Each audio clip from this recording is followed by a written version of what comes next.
Fox Sports. We are Fox Sports. We are Fox Sports. Start with a little power. Piece a few hits together and get shutdown innings from the bullpen. The makings of a nice little Saturday night for the Rays. Today, the Rays turn to Jake Odorizzi, riding towards another series win. So sit back, grab a cold one. It's time for Game 3.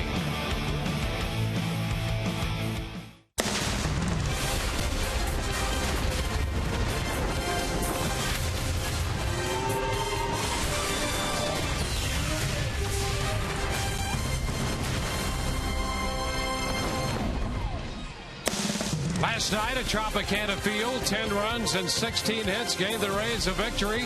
They've divided the first two games here with the Angels, and they have assured themselves of a winning homestand. This afternoon, they go for the series victory over the Angels. Hi again, everybody, and welcome to an afternoon of Rays baseball with Brian Anderson, Dwayne Stats. So good to have you aboard. Todd Callis will be along in just a few moments. Rays big winners last night. The offense has been outstanding for the Rays, and a big part of that again last night was Ben Zobrist. Ben Zobrist, since the end of June, has been on fire. You go back over his last 31 games, and these are the numbers you're talking about. 43 out of 120, a 358 average. His on-base percentage is 444. You can see a big reason why right there. The walks that he's taken, and he's walked actually more than he's struck out. More impressive than that, getting it done from both sides of the plate. Over this span, hitting .553 from the right side. And on this homestand, he's hitting .421 for the left side. Ben Zobrist, a big reason why this Rays offense has been much more consistent. And on the mound for the Rays here this afternoon, Jake Odorizzi. And if you go back to his start, the second start he made in June, that was the start of a very good run for the young right-hander. You know, Jake Odorizzi, for me, is one of the best storylines for the Rays this year. His transformation. Look what he's done in his last 9 starts, a 5-2 record, an ERA of 2.25. He's held the opponents to a 198 average and been very good with runners in scoring position with just a 200 average. He has really defined himself as a guy that's going to come after you with that 4-seam fastball, move it around the zone, curveball, slider, changeup. And right now, Jake has all 4 of them working pretty well. Well, the Rays offense has operated pretty well without Will Myers. They anticipate his return soon. Todd Callis, when we come back, will give us the schedule on Will Myers and how soon the Rays might expect his big bat to return to the lineup.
and Rays on a Sunday afternoon. Kids walking through the door getting their Will Myers bike horn. There he is at the dugout, right on the rail. He's going to hear a lot of this today from the crowd because all the kids have this new Will Myers bike horn with his face right there on the very front. Kind of a unique giveaway item brought to you by the Crown Automotive Group. Speaking of Will Myers, he will be starting a rehab assignment. Basically, here's how it's going to go. Monday, he's going to go through a little live BP on the field with the Charlotte Stone Crabs down in Port Charlotte, Florida. Then on Wednesday, back here for a workout of the Trop. If all goes well, on to Durham, workout with the Durham Bulls Thursday and Friday.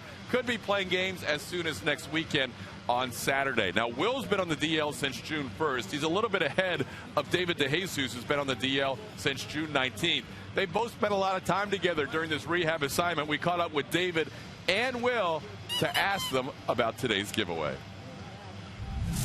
I've been spending a lot of time with him, lately, so it actually almost looks like him, It's a pretty cool thing. I don't have a bike, but I would throw it on there. How about your son? And, yes, he'd love it. He's still scared of riding his bike around, so once we get him on that bike, this is going to be a big addition. It's just an odd thing. I just don't understand it, but whatever. I mean, who can say they have their face on a bike horn, Will Myers. I can. So there you go. He's got one live and in person right now. Hey, we're ready for baseball. It's a Sunday afternoon. It's the Rays. It's the Angels wrapping up a 9-game homestand. We'll have all the action for you with Dwayne Stats and Brian Anderson right around the corner on Sun Sports.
H.H. Craig is proud to present today's game in resplendent high definition.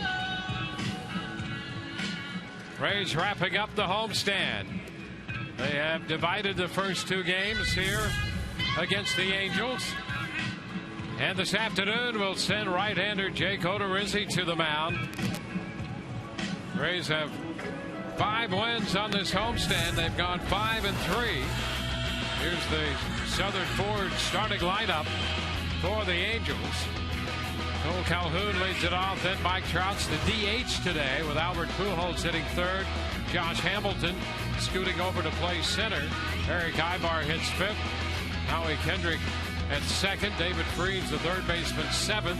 Efren Navarro is in left. And Chris Iannetta will be the catcher and hit ninth. Season numbers here on Jake Odorizzi, making that 22nd start, coming off a very strong outing against the Milwaukee Brewers. 7 innings, 3 hits, just 1 earned run, and picking up his 7th win of the season. Cole Calhoun in there, and he takes the first pitch. Fastball in for a strike. First pitch presented by Pinch-A-Penny. So we are underway here at Tropicana Field.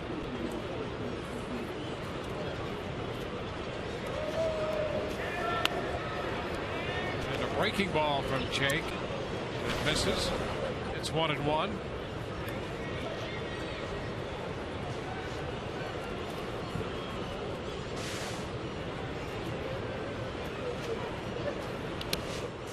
Into the dirt this time. 2 balls and a strike. A little bit of loose footing right there by Jake Odorizzi on that delivery. Jake's going to feature that fastball that he will move around the zone. He will climb the ladder. I think there's a number of hitters in this Angel lineup that fastball up around the letters will play very well against, including the guy who sits on deck. Fastball wide. 3-1. It's Mike Trout. Angels hit him second in their lineup.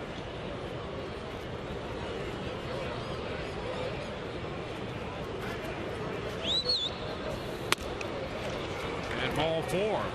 Leadoff walk to Calhoun. Let's take a quick look at the Rays defense as it lines up this afternoon behind Jake Odorizzi. In the outfield, left to right, Geyer, Kiermaier, and Ben Zobrist. Across the infield, third to first, Longoria, Escobar, Forsythe, and Loney.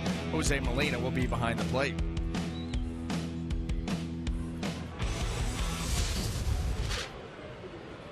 Here is Mike Trout, who starts the day hitting .299, tied for 4th in the league with 25 home runs. And he has 78 runs batted in. Just across the board, he is among the league leaders. First pitch is a strike. And that typically is the pitch that Mike Trout loves. I mean, something that's down and out over the plate, that is right in his juice zone. And Jake Odorizzi, one of the Rays pitchers, able to work up in the zone consistently, and that's where he will look to close Trout out. And he picks up strike 2 off speed. Yep. Well, give these guys different looks. We've already seen the curveball, an attempt at a slider, but there was a little bit of a slip. The changeup, now the fastball, and Jake has confidence right now in all 4 pitches.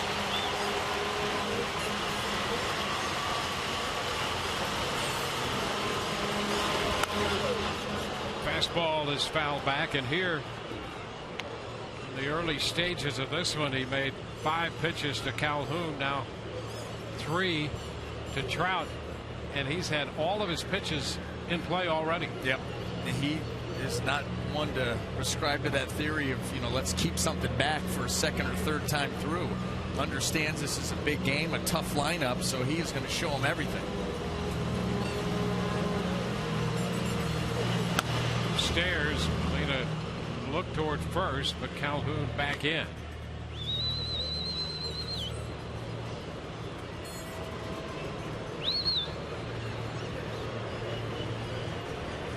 Trout with 2 hits in the series. He homered in his first time up Friday. Both those hits came in Friday's game. He was 0 for 4 with a walk last night. Shoots it toward the gap into left center field. That one hops the wall. Calhoun hitting third. DeSarcina will send him to the plate, and he is safe there. Ball trickling beyond Molina, but backed up by Odorizzi. And a case where Trout Could extend himself a little bit. 2 previous pitches were fastballs up. He fouled one off and he was able to lay off the next one. Jake comes back with the changeup down out over the plate. Mike Trout, you could see him go down and get that. That's where he does a lot of his damage. Came into play here, tied for first in Major League Baseball in extra base hits, and at least for the time being is there by himself. So the leadoff walk has cost Odorizzi a first inning run on the double by Mike Trout. Now it's Albert Pujols.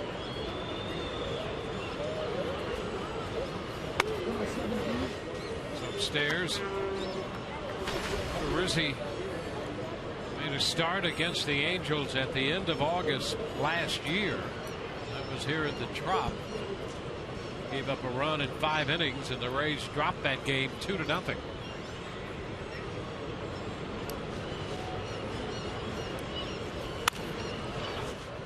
Out of play, back into the right side. Well, when you look at the Angels' body of work offensively over the course of the season, it's impressive. They're in the top 3 or 4 of just about every meaningful category as far as offense goes. They've got a lot of star power through this lineup, a lot of productive hitters. However, since the All-Star break, averaging just over 3 runs a game. In fact, that's how many they scored in their loss last night. Rays handled them pretty well, 10-3. So while they've got numbers good all around, have not been swinging the bats very well in the last couple of weeks. The pitch that just missed. It's 2-1.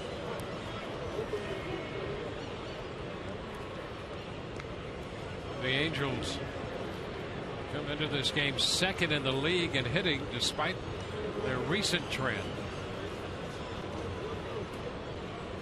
When you see the names on the back of the jerseys in the lineup, you understand they're dangerous. They may be not hitting on all cylinders right now, but that doesn't mean they can break out. So you've got to continue to make quality pitches. This ball up, fouled back. And 2. And this is another one of those teams that is, in the middle of obviously a pennant race, involved in a tough battle out west with the A's and the Mariners behind them.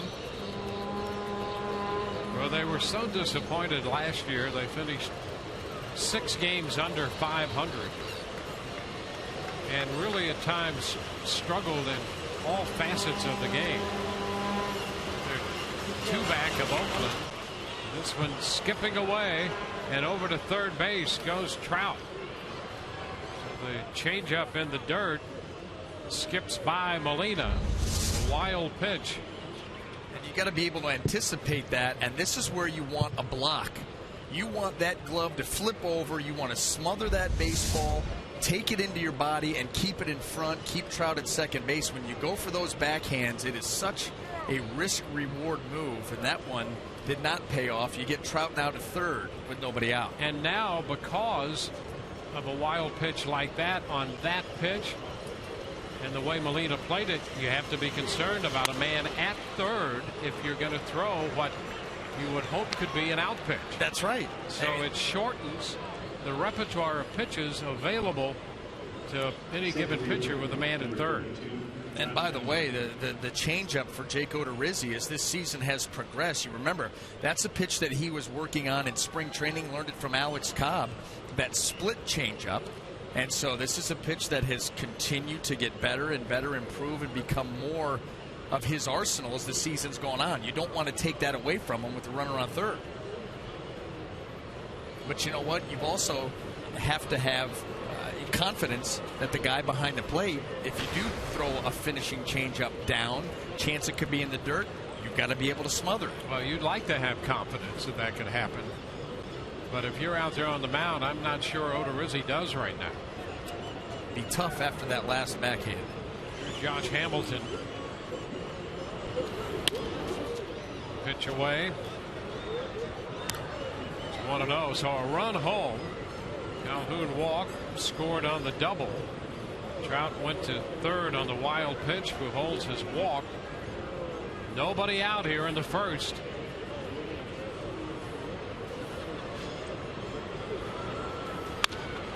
Hamilton fouls it.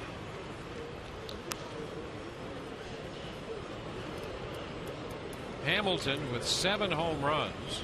All of his home runs have come on the road. He hasn't hit a home run for the Angels at home all year.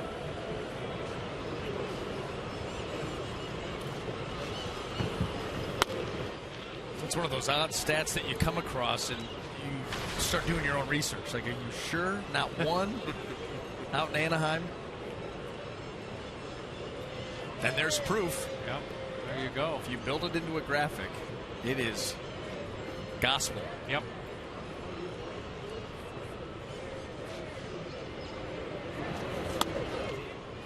Rizzi is behind Hamilton 3-1. We've seen some of these pitches lacking finish from Odorizzi. A couple of the breaking balls have come in spinning high. Some of the fastballs fading off the plate, staying up. Same thing with the changeup, and that's where you see the breakout right there. Now 60% balls.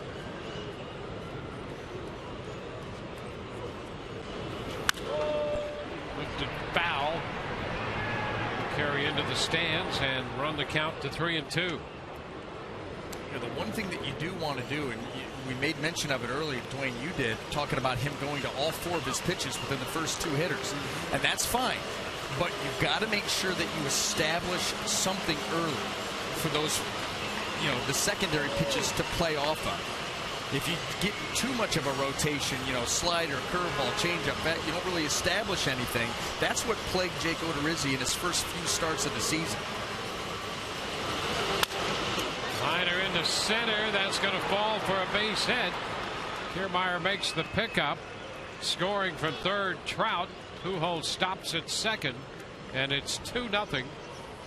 Off speed pitch. Hamilton didn't hit it hard, but dropped it in front of Kiermaier. Typically, good secondary pitches are become better when you establish the fastball early in the game. When you're too rotational with your pitches, just kind of going from one to the other, you don't establish anything. When you don't do that, you tend to end up in a lot of bad counts, and then things are not as effective. And that's what's going on here through the first 4 hitters. 2 walks, 2 hits, 2 runs. Nobody out, 2 men on. Here's the shortstop, Eric Ibar.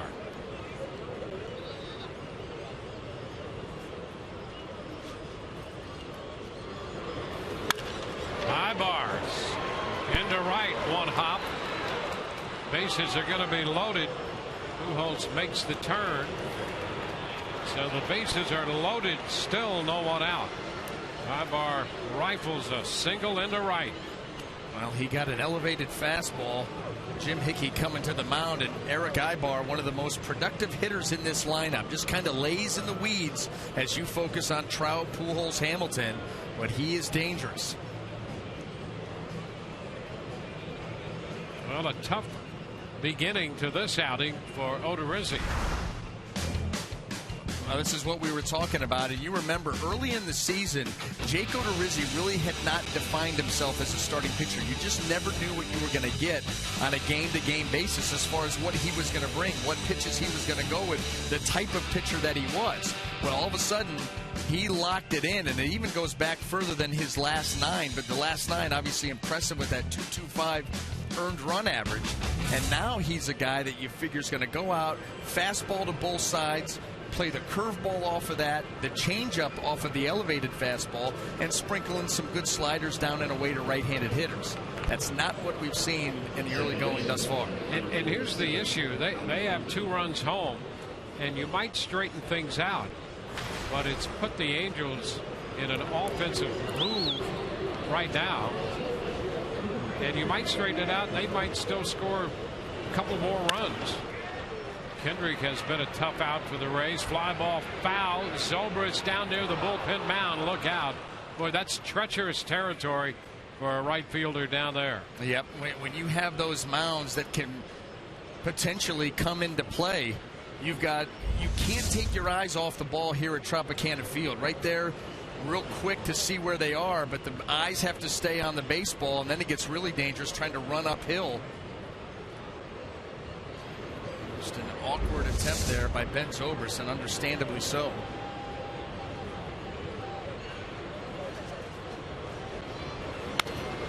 Which is fouled back. Here's the other thing. Bases loaded. You think, well, it was a good double play situation. Odorizzi is not a ground ball guy. He throws a lot of pop-ups and fly balls. And his next ground ball double play this year will be his first. Yep. There you are. Go for the strikeout here. Howie Kendrick, 0-2, your best strikeout pitch. Fouled into the screen. A 2-run start for the Angels in the first. And a big opportunity for more for Los Angeles.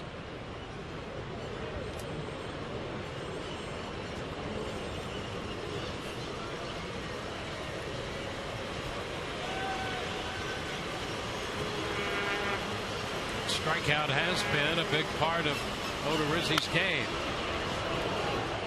Kendrick fouls this one away.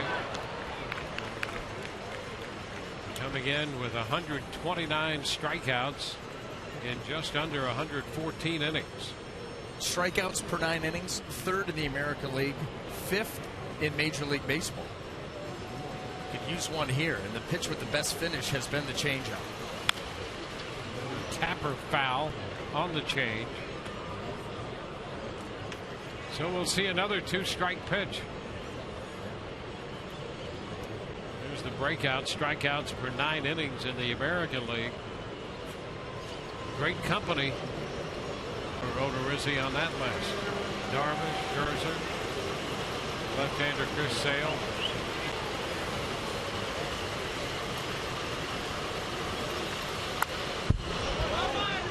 Kendrick has quite a battle going on. Speaking of Chris Sale, one of the funniest things I read from the trade deadline was obviously you had Billy Beane getting John Lester, from Boston, and then Dave Dombrowski getting David Price, obviously from the Rays. Yep. And after that trade was announced, he jokingly texted Billy Beane and said, "You now have exactly 1 minute to get Chris Sale." As they go back and forth trying to load up. It's a foul. That's fun. Well, some great sense of humor there. No question. Yep. The thing about it is there's a chance that he may have tried. A minute. Let me jump on the phone, speed dial. Yeah. Boy, all the GMs have all the other GMs in their phones. Just one punch and they're in there. 1 ball, 2 strikes.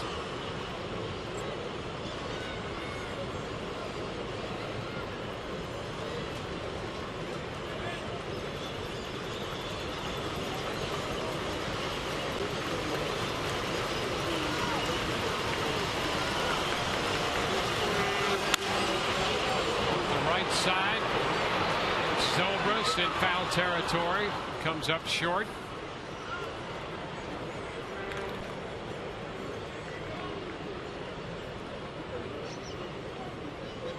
Nine pitches here to Howie Kendrick, and 32 pitches in this inning for Odorizzi. Nobody out. That would be fine if it was your bullpen session.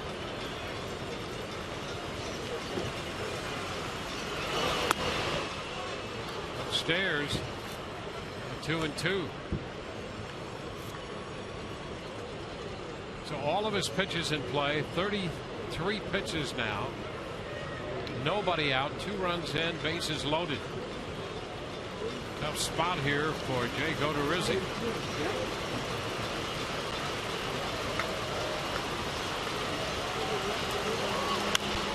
And again, a foul ball out of play.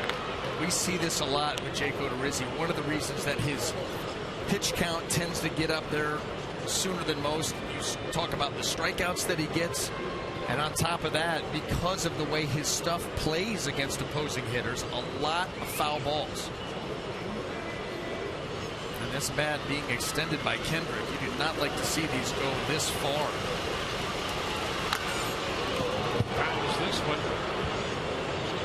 So a dozen pitches alone in this at bat, and we saw earlier where Odorizzi's averaged a little over 18 pitches an inning this year, but in those last 9 starts, just a little over 16 pitches in a full inning. He's got 12 going here against Kendrick.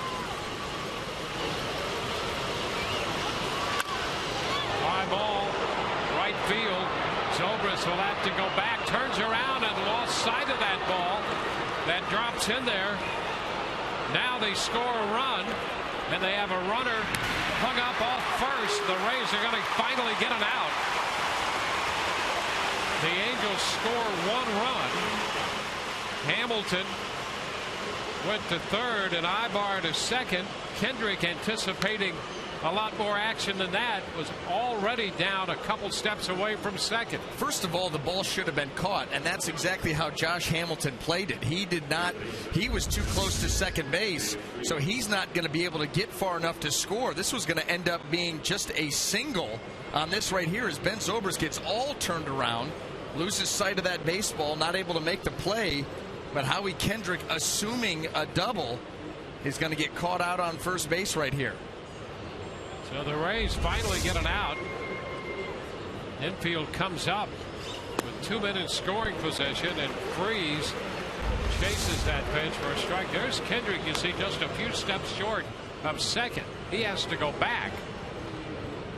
And Molina gets the throw down to Loney in time. 9-2-3 on the first out here in this inning. You thank your lucky stars it's only 3-0 and that you have an out. High fly ball back into left. Geyer on the track to the wall. He leaps and makes the catch. Tag at third. Hamilton will score, and over to third goes Ibar. That ball just continued to carry off the bat of Freese, and Geyer had to go all the way to the wall to gather that one in, and now it's 4-0. Well, I'll tell you what, David Freese popped this ball pretty good, but it was so high it ends up staying in. Brandon Geyer, a little leap there at the end to make a catch as he's trying to feel for the wall and keep track of that baseball.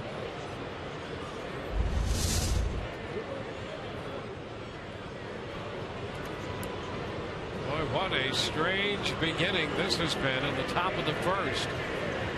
And the Angels have put 4 runs up. Here's Efren Navarro. Pitch is high.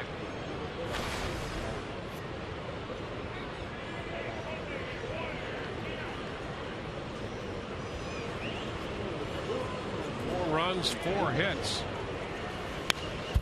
The ball that Kendrick hit to right turned out to be a base hit when Zobrist was turned around on that one. Everybody anticipating it's going to be an out. The ball fell behind him to the other side of where he was headed. Into left center field with some slice, and it's going to be over the head of Geyer. Ibar scores. Navarro goes to second, and it's 5-0. The Angels have exploded here off Odorizzi.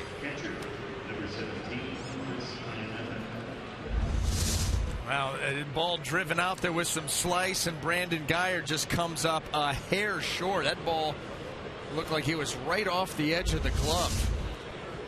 Navarro gets into second base with a double, and the Angels 5 runs so far. Just you go back to nothing really being established yet by Odorizzi. A lot of extended at bats. Pitches have been out over the plate or in a hitter's hot zone. And to the Angels' credit, they've not missed many. 5-run first, 41 pitches into the first here for Jake. Chris Iannetta, the catcher. Pitches upstairs.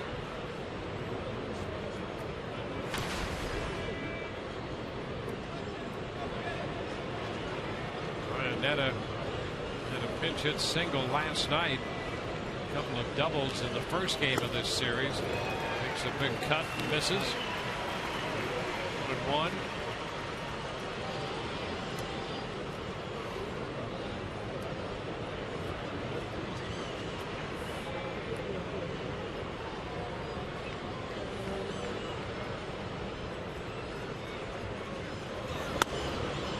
High.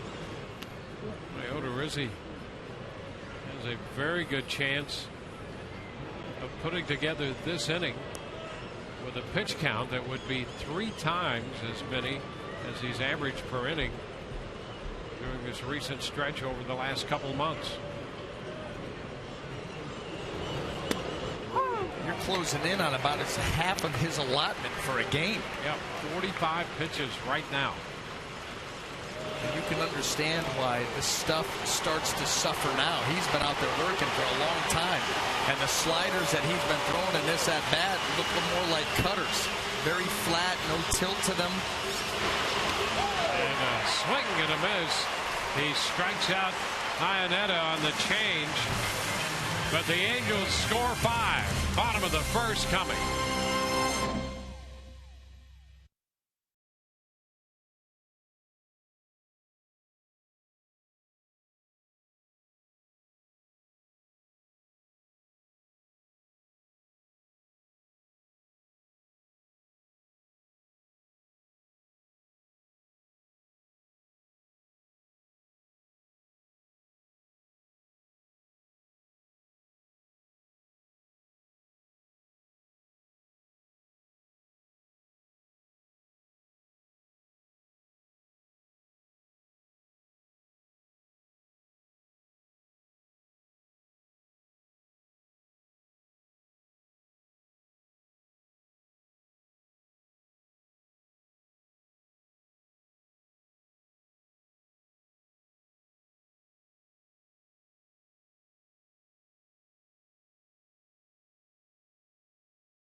We'll have to play catch-up baseball for your Southern Ford dealers. Here is the starting lineup. Kevin Kiermaier, followed by Ben Zobrist and Matt Joyce at DH. Evan Longoria, James Loney, and Yunel Escobar, 4, 5, and 6. Logan Forsythe, Jose Molina, and Brandon Geyer completing Joe Madden's lineup today. Well, had to wait a while to take them out here in the bottom of the first inning, but Jared Weaver will do just that for the 24th time on the season. A record of 11-6, ERA 3.62. Another very good season out of Weaver, but that does nothing but win ball games, win in double digits, and throw a lot of innings. Well, Kevin Kiermaier in here against the right-hander. Throws a first pitch strike. 46 pitches in the top of the first. Most in an inning this year. Max Scherzer of the Tigers had a 51 pitch inning. Ibar out. Navarro's coming in, and Ibar almost overran that one. Had to reach back, and then the backward tumble. He holds on to the popper off the bat of Kiermaier. You know, a tremendous play by Ibar, but Efren Navarro, where are you? That's his. I mean, that ball is out into left field, and he's standing idly by as Ibar tracks that thing down. That is not. This is Navarro's ball. I mean, you cannot. That's a tough angle, a tough roof. Fortunately, Ibar's talented enough to make that play, but that man right there should have been in charge. And that's why when you ask the Angels about Navarro being in the outfield in the lineup today, they say he's a natural first baseman. He looked like a natural first baseman right there. So that's the situation on that. That's the scouting report you get. And here's the thing. That's fine and dandy, and maybe it's somewhere else. Here at Tropicana Field with this roof and how much trouble we've seen it give opposing players, you do not want to put a novice in the outfield. Not here. 1 ball, 1 strike on Ben Zobrist. Already saw Ben Zobrist having some trouble He just got turned around, but that's the thing. If you do get turned around and that back turns to the infield, the chances of you picking that ball back up are slim to none.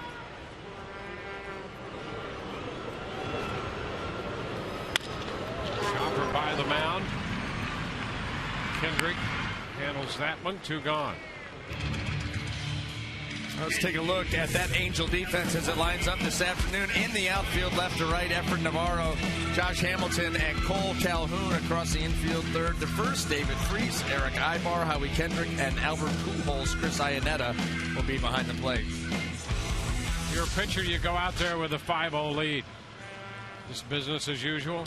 It's the same thing of Chris Archer last night. A 6-run lead going into the bottom of the second. Attack, pitch aggressive, execute the game plan. You do not change a thing.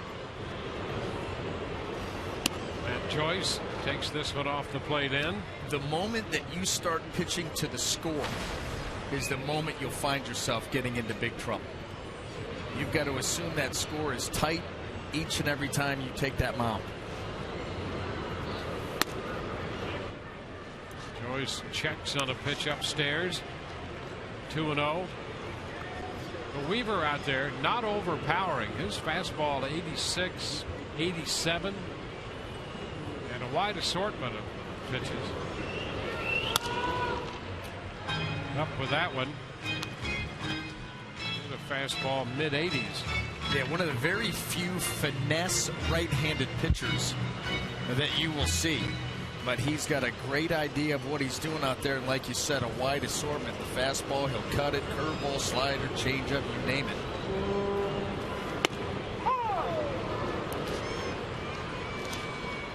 Three and one.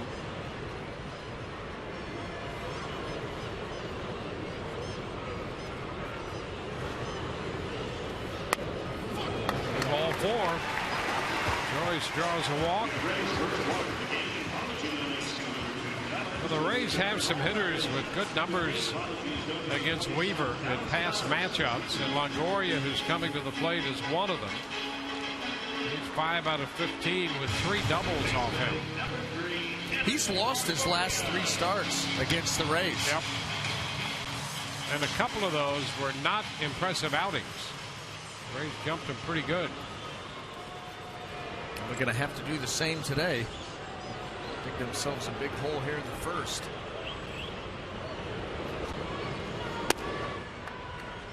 It's ball 1. Longoria, Evan connected his first time up last night, and a slider from C.J. Wilson out of here. Well, that's how you're going to have to do it this afternoon. Chip away. 2-run homer in the first wouldn't be a bad thing tonight either. Today either. 2 balls, no strikes. Weaver coming out, a subpar outing for him against Baltimore on the road. He gave up 6 runs his last time out. You can see the outings against the Rays recently.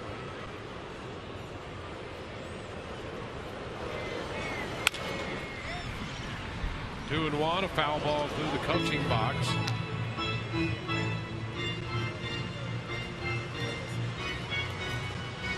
Well, the one thing, he is susceptible to the long ball, not overpowering. Established that already, but he's given up 18 home runs this year. For the most part, pretty efficient. He is a fly ball pitcher.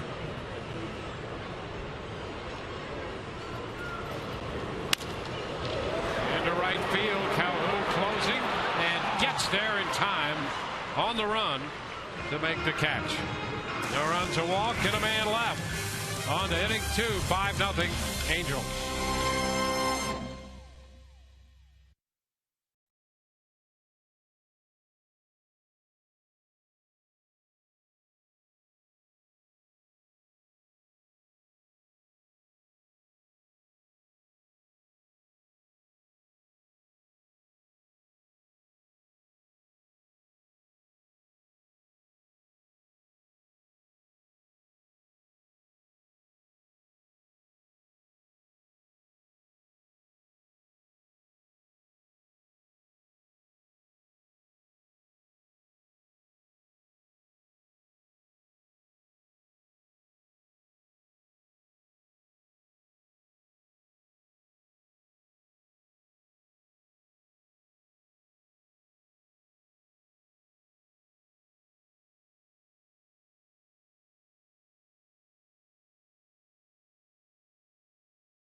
All on Sun Sports is presented by Toyota.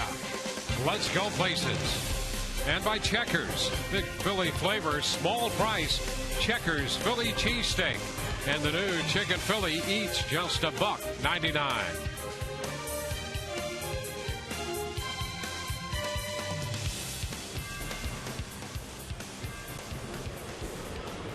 Top of the order here for Jake Odorizzi as he tries to restart this thing.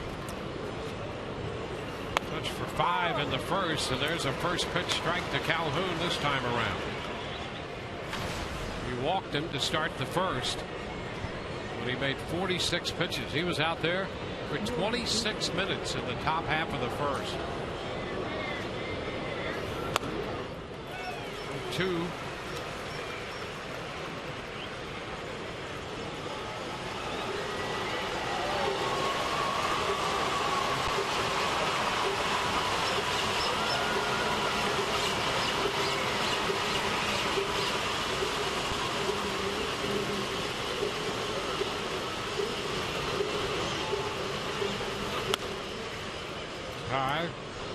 Two. I like what he's done so far here, coming out aggressively, staying on the outer half with that fastball. And he's got a chance still to get some innings under his belt if he can get efficient here and get some pitches to better locations. And a base hit against the shift. Calhoun around first and will hold there. The Rays had just one man on the left side as they had utilized the shift, and that's the way this day has gone so far for Odorizzi. It looked like Calhoun stayed inside of what looked to be a cutter.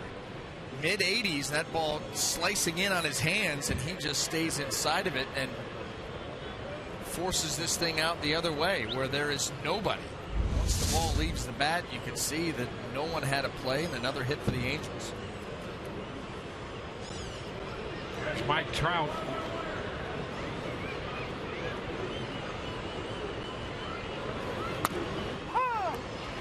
To strike. Trout doubled in a run to start the scoring in the first.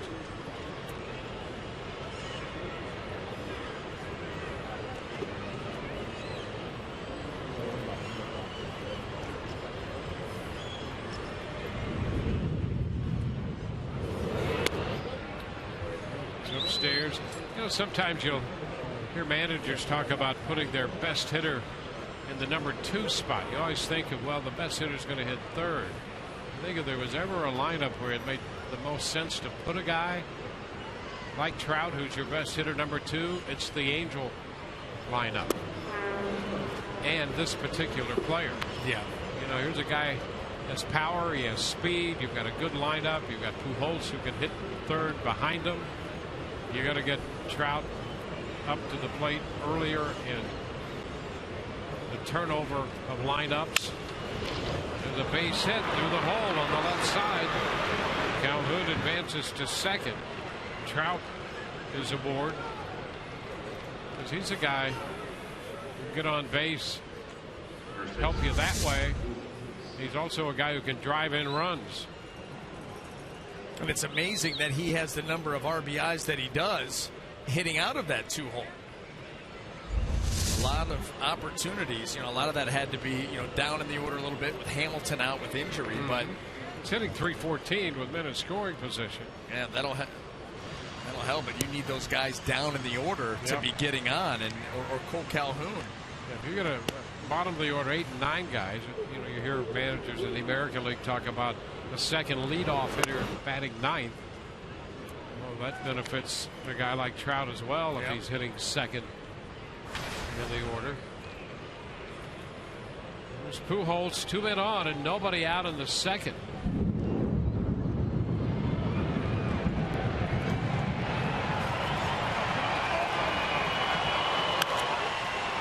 High popper left side. And to take care of the formality of that catch on the infield fly, Longoria.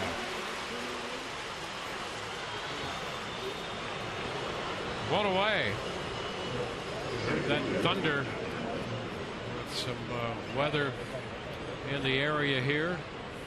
There's a live shot of that Thunderhead rolling in.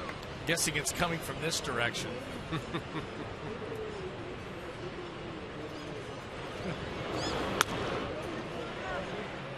And this time Hamilton held up. 1 ball, no strikes.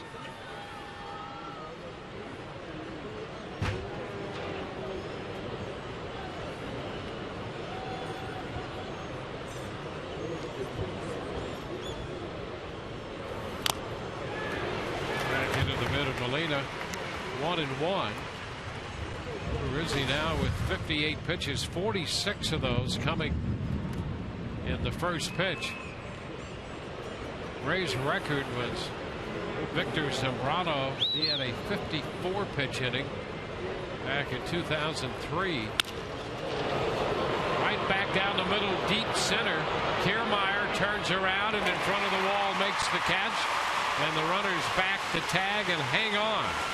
Hamilton hit that one straight away center. And that was a deep shot. You're wondering why Cole Calhoun did not tag up. He was close enough. It's one thing if you're way out there halfway, 3/4 of the way, but Calhoun close to the bag, and there's one of the few times you're going to see an outfielder be able to turn his back on a ball and then find it again. Calhoun's so close, he does not give himself an opportunity to move up. He could have gone back a couple of steps and tagged. I mean, Kiermaier's got a good arm, but he's also at the 404 sign. You know, the potential of a wild pitch to score a run. Eric Ibar. Ball, no strikes. Angels put up a 5 spot in the first.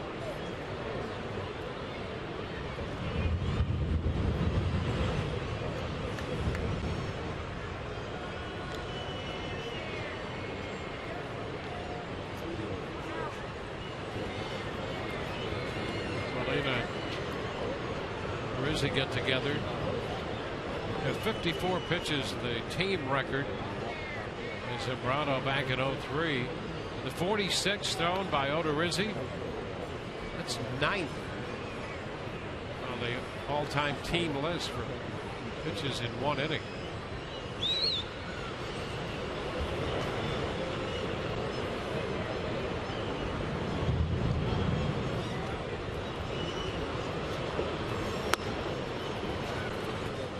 That's a 2 ball, no strike count.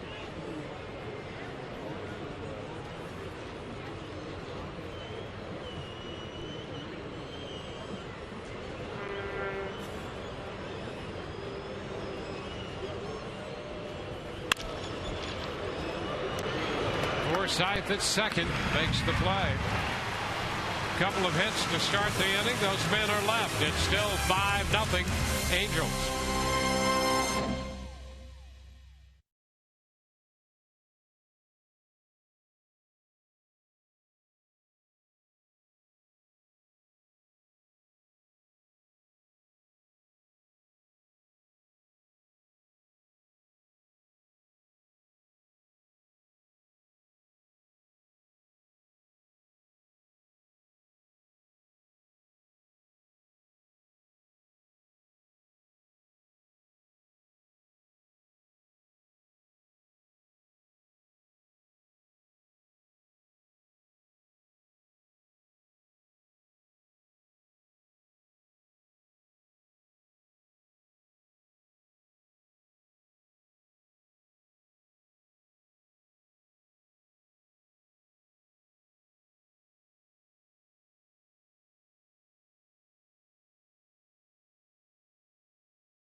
Season long, Tires Plus donates $100 to the Pediatric Cancer Foundation for every Tampa Bay Rays home run televised on Sun Sports.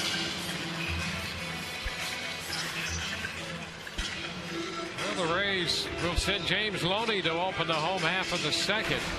Loney, Escobar, and Forsythe.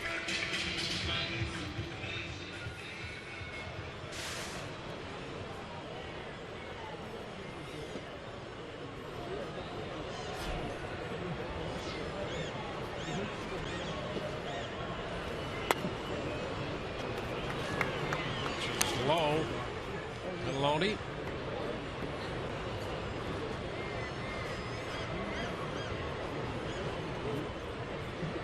Only a .313 lifetime average against Weaver, and he drives this one high and deep, and that's going to be off the wall. Calhoun plays the carom, and in at second is Loney with a double. So there's a leadoff two-base hit. Let's see if the Rays can generate some offense starting with that. Well, 22 straight games now for James Loney reaching base safely. Mr. Consistency. A lot of times you see it hitting the ball the other way, a single here, a single there, where James Loney drove that pitch and that close to a home run, a couple feet. That gives him 11 of 33 in his career against Weaver. It's the third double he's picked up off him. And now it's Escobar, who has some very impressive numbers, 6 of 10 off Weaver with a home run and a pair of two base hits.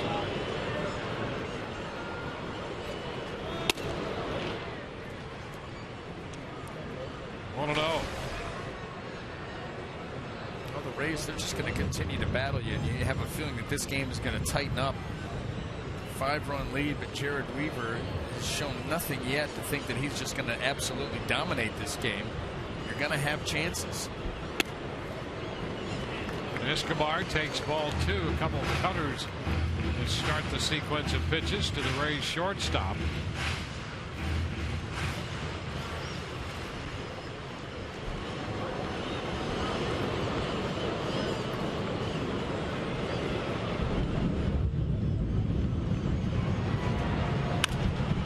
Shot to third, gloved by Freeze. He'll make the play to first to Pujols. The ball hard. That's all you can do. That's all you can do. And even though this turns out to be an out, it just shows you that the Rays offense, if they're patient, they're going to get pitches to hit. Pitches are not going to be able to overwhelm them, and they're going to be able to get some off the barrel. That was just a tremendous play reaction by Freeze.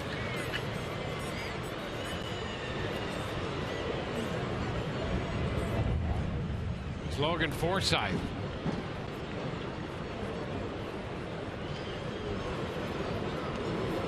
Forsythe starts the day hitting .252. Strike around the knees, away from him. One thing that Jared Weaver does try and do, and he's been absolutely very tough on right-handed hitters, holding them to an average under 180 coming into play today. But he gives you that crossfire action too, as you'll see, where he lands, steps across the body, and then with that cut fastball, the breaking ball, that even the curveball and the slider, both very slurvy because of his mechanics, the way he throws across his body. So you can see, obviously, with these numbers right here, very effective against righties on the season. That's one of the big reasons that crossfire and commanded out of that. And he's tall and lanky, so you get a lot of limbs going with that crossfire, and the ball seemingly tracks away from you, as you can see right there. Curveball, kind of a last second swing to protect just in case.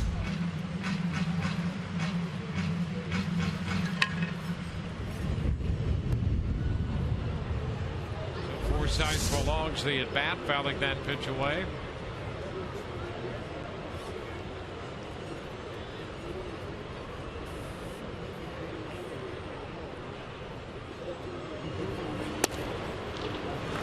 It's now 1 ball, 2 strikes. Molina on deck. Leadoff double by Loney.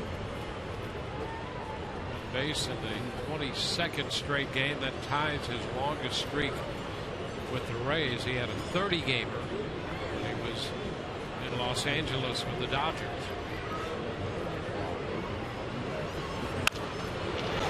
Fly ball not too deep to center.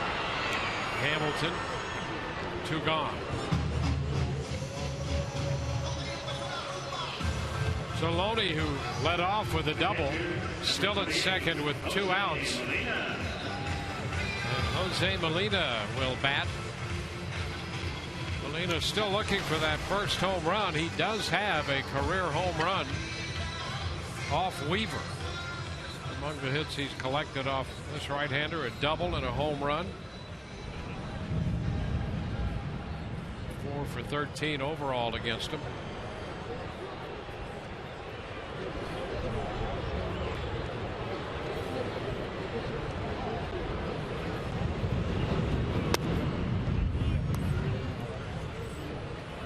Ball, no strikes. Weaver, 31 years old.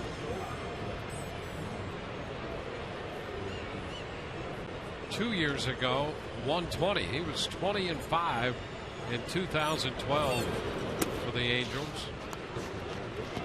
His last year, 11-8. He's won 11 and lost 6 so far this year.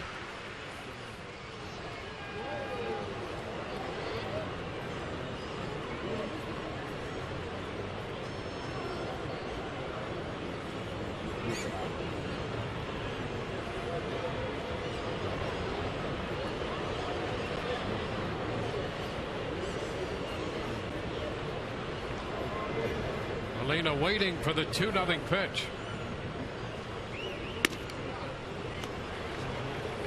Way behind him. These are the little signs that you start to pick up on when you think about the Rays having a chance offensively to get back into this game. Weaver here with a chance to get out of the inning up against Jose Molina. That batting average still in the 200. Quick 3-0 on it. Not been very sharp.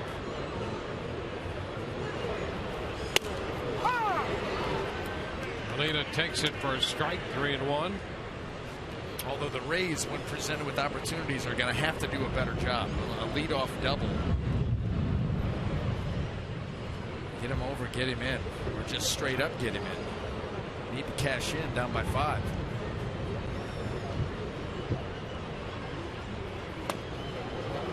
Count now full.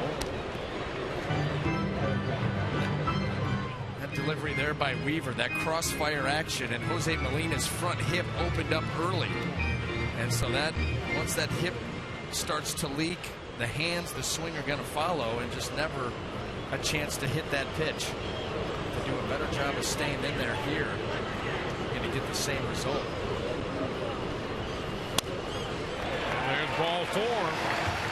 Well, a walk to Molina sets up first and second. It gives the Rays a chance with Brandon Guyer coming up. And after Weaver walks Molina, that brings Mike Butcher, the pitching coach, out.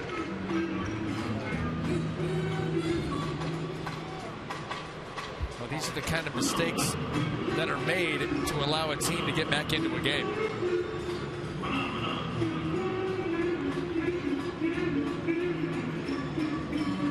Brandon Guyer is not your typical 9-hole hitter. No, and we've seen what he has done recently.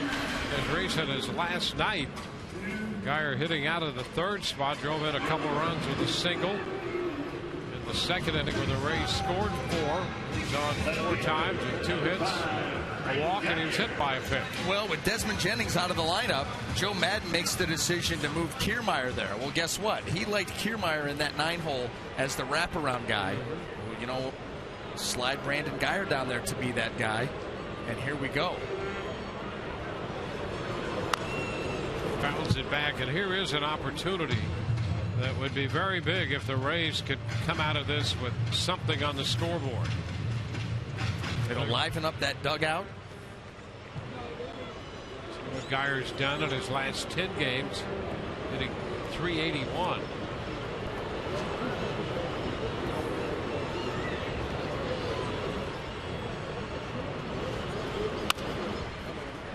Fouls it back. Takes the count to 0-2. Geyer fouling a slider.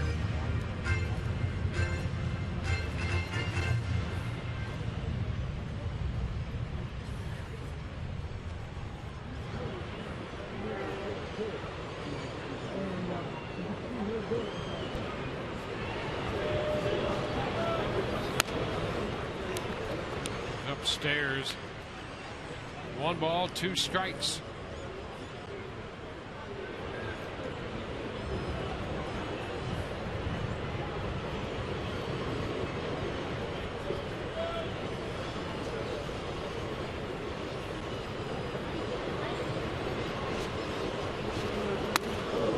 Close to Geyer.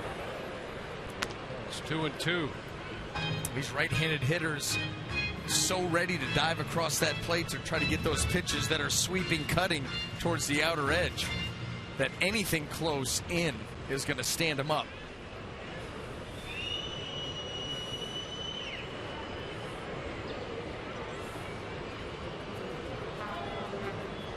And a swing and a miss. Geyer out on strikes.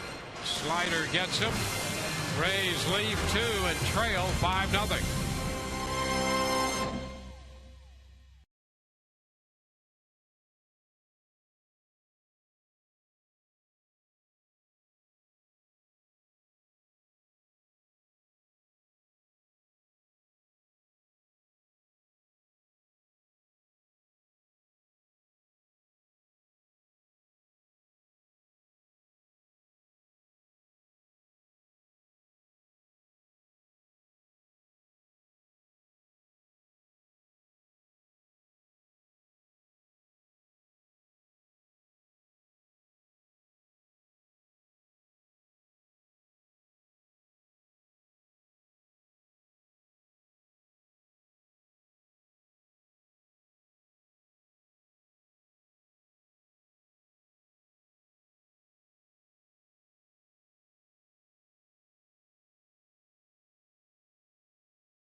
To the 3rd inning, James Loney with the Rays' only hit, and a big pregame ceremony today. James Loney, his wife Nadia, presenting a check for $70,000 to the Guardian Ad Litem Foundation of Tampa Bay. We're joined, as you see right there, Sue Neville down on the field before the game by the interim board president. Sue, first of all, I know that was a big moment for you and everybody involved. Tell us what that means to you. That was really huge. It's the largest single donation we've ever received, and to have James and Nadia do that for our organization is tremendous. That will allow us to get more children volunteers so they have a voice in the courtroom. Yeah, tell us a little bit about what you guys do and why what James and his wife did is so important. In addition to what you said, a voice in the courtroom is very important. Well, James and Nadia understand that when a child is removed from their home and placed in foster care or the care of others, oftentimes there are attorneys for the parents, but there's no real representation for that actual child within the courtroom system. And the volunteer becomes the voice of the child in the system to ensure that they're getting the services that they need.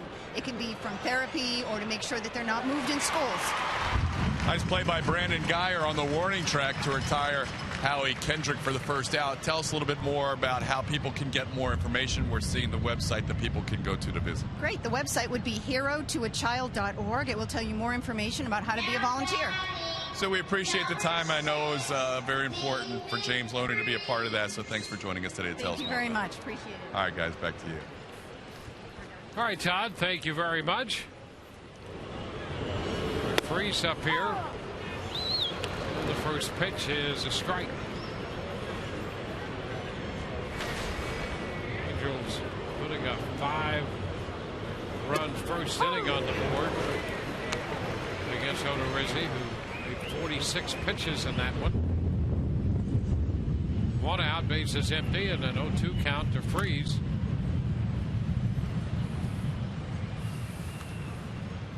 Five runs and 7 hits for the Angels. Rays missing an opportunity. A couple men on, 2 outs in the second. They left those 2 men on. 1 ball, 2 strikes.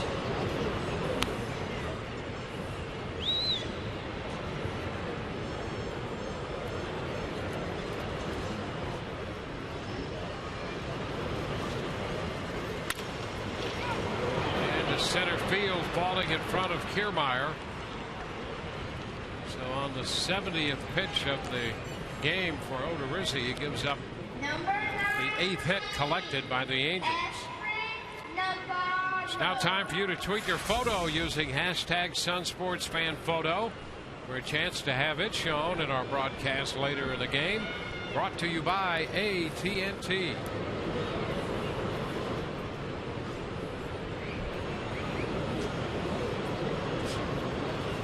Navarro.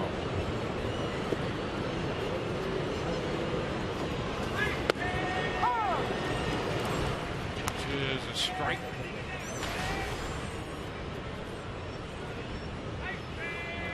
Navarro in his 29th game for the Angels. 28 years old. So limited action last year, just a handful of games with Anaheim. 0-2. It's been most of last year with their AAA club in Salt Lake. 326 there.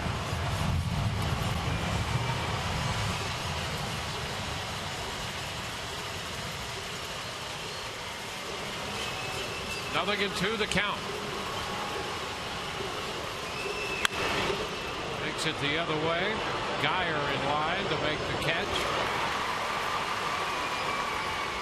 Well, Geyer does a nice job on that fly ball. Not that Freeze was going to try to advance, but he never takes that for granted. And he does a great job of getting himself into position to throw after the catch.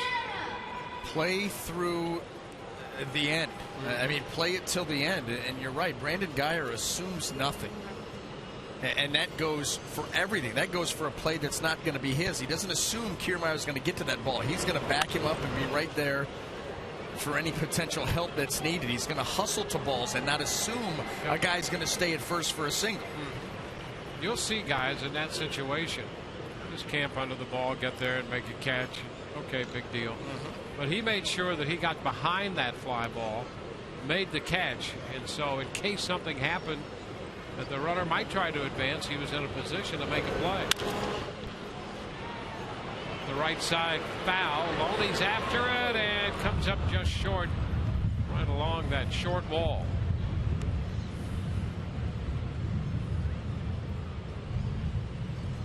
Two strikes on Iannetta.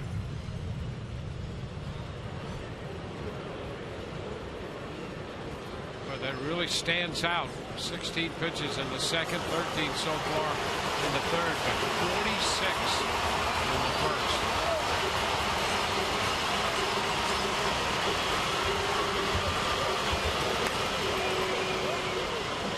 One ball, 2 strikes. Has to be a challenge for a starting pitcher to go out there and give up 5 in the first and then try to come back to keep your team within striking distance and hope that they chip away at the deficit. Personal pride, your teammates, that's what you're pitching for in a game like this. And the guys that have high character and the guys that, not to say that if you get knocked out in the third or fourth, you don't, but the guys that will continue to go out there and battle and do whatever they can to get as deep as they can, that's all you can do.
Toward the Angels dugout to talk with Mike Scioscia, breaking up the conversation with the entire crew and Joe Madden. That might be the topic of discussion now, whether they think they could continue under current conditions. Well, he's thinking, Jared Weaver had to sit so long to get out on the mound for the bottom of the first. You're going to tack on another 15 to 20 minutes minimum here just to resume this half of the inning. Yeah, it was almost like a rain delay that first inning. Odorizzi was out there 26 minutes. And now here in the third inning, we'll have another delay.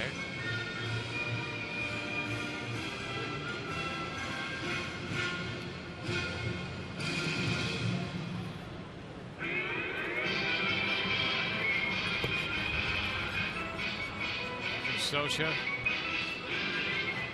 Larry Vanover, Jake Odorizzi, and a 2-2 count on Iannetta. One pitch away from closing out the top of the third. 2 outs and a man at first, a 2-2 count on Iannetta. We have the strike and reduced lighting right now.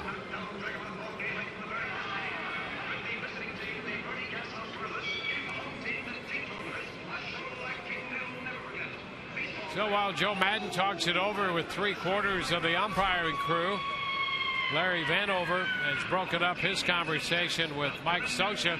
We'll be back and update you in a moment.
Baseball on Sun Sports, presented by Bert Smith Volkswagen, Tampa Bay's home of driving excitement.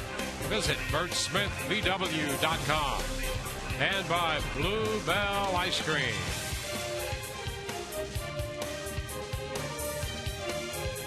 Some of the shots from earlier in the day. That front moving in the neighborhood of Tropicana Field. And a delay in the top half of the third inning. Due to a strike of one nature or another, and the lighting has been affected. And it would appear that Mike Scioscia was not in a mind to continue play, just to await the lights becoming re-illuminated.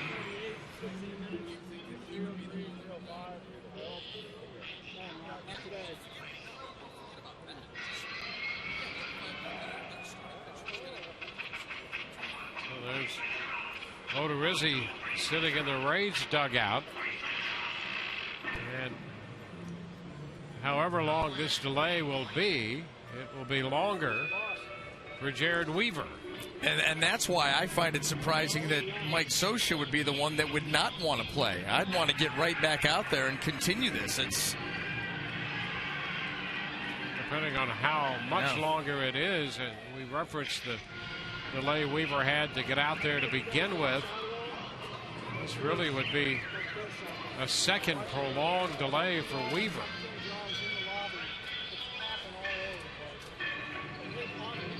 So we're in the top of the third. 2 outs with Freese at first. Iannetta, the hitter, with a 2-2 count when we were delayed by reduced lighting. And right now, Todd Callis is down just back of home plate to give us an update from what he's learned there. Todd? Yeah, Dwayne, as you said, we have dealt with this before, and the official time of the delay started at 2:48. So the rough guess is usually takes about 15 minutes for the lights after they go completely down to come back up and get back to full power. So 15 to 20 minutes, 3:03, 3:05 is the rough guess we're hearing right now.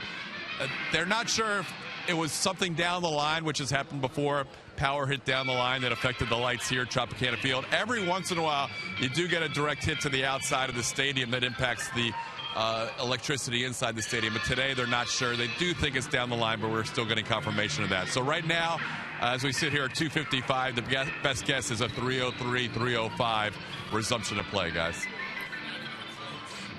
And we'll see how close that is and how realistic that is, because we, in the past, have seen some indication from the lights themselves, right, that one by one there's a little activity up there. We really, from our vantage point anyway, haven't seen much of that at all. And from that vantage point of looking right at them, they're dead as a doornail. And nothing has really been happening out there. So it'll be interesting to see if that best case scenario will help the Rays and the Angels get back to action as soon as possible. You know what that allows us to do, Dwayne, is to sit here and watch Bugs Bunny's epic comeback against the Gas House Gorillas. Yep. So while we take a break, we're going to enjoy Bugs play every position known to the game of baseball.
Angels leading the Rays 5-0. We are in the top half of the third inning. As you may know, today is a giveaway item featuring Will Myers, a bike horn. We heard from him a little while ago saying, who has a bike horn as a giveaway item? And he answered with, I do. But he is going on a rehab assignment, guys. It's getting closer for him to play in games. Here's the schedule coming up from the voice of Will Myers himself.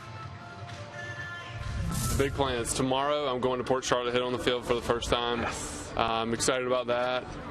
Wednesday, I'll go to Durham, and then hopefully Saturday, play my first game as DH. So Wednesday, just going to Durham to continue your workouts? Yeah. So, kind of like old school style? Yeah, so I'll work out here at the Trop on Wednesday, then fly out to Durham, and then I'll work with the team, go through a full workout on Thursday and Friday, and probably play Saturday. So, guys, we could be less than a week away from Myers playing in a game, which is good news, and then hopefully we'll see him later on in the month of August. As mentioned earlier, it is a Will Myers bike horn giveaway. As some people may have heard during our broadcast, there was a little bit of an accident recently with Brian Anderson riding his own bike, and here's Will Myers discussing whether a bike horn would help out BA at some point. I don't know if you heard, I told you the other day, Brian Anderson had a little bike accident. In fact, he's wearing a brace too, similar to yours. Do you think... I have a brace. Well, not right now. Oh. Similar to yours in the past. Cast? No, not cast it up, just like a brace. Splint, okay. Splint. Do you think this would help him out in the future? No, didn't you say he ran over a curb? He did run over a curb, yeah. This thing won't alert any curbs, so I don't think it would have helped. Guys, your thoughts? I'm going to have to agree with him. It was not going to alert the curb that I went into. He is the king of common sense. What? Straightforward comments. Here we go. This is it, D-Wayne. There you go. Little brace that goes on. Actually works quite well. But yeah, the curb that was hit was not seen. It was, yeah. Yeah. The bike horn doesn't help in those particular circumstances. No, it doesn't. Steering's better. Well, we continue here in this power delay, and we are a couple of minutes away from the potential best case scenario, which doesn't appear that it's going to happen. We frankly see no activity, no indications from the lights that they're going to come back in short order, but we'll see. In the meantime, the popcorn looks really good.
And as a result, reduced lighting. We still have that situation of reduced lighting, but Jake Odorizzi has returned to the mound, and the Rays are taking their defensive positions behind him. So the umpiring crew disappeared for a moment. Larry Vanover, the crew chief, came out, took a look up at the lights, and with palms outstretched and upward, giving an indication of, well, I don't see a lot of those lights back, but there may be enough light to resume play. And if he says we're going to play, I guess we're going to play. And I don't know if there's any lights back. This does not look any different than it did before. And if it's okay to play now, why not then? Well, they apparently have given it their best effort over the period of what the delay has been so far. And so Rizzi gets loose. And the count on Iannetta will be 2-2 with Freese, the runner at first base, and 2 gone. And there is some logic into your question, BA, about if it's essentially the same lighting now, why could they not have played throughout the delay? Well, at that point, the lights, if they're going to come back on, they'll come back gradually while play is in. But maybe at least the couple of banks that we're looking at are never going to come back. At least not today.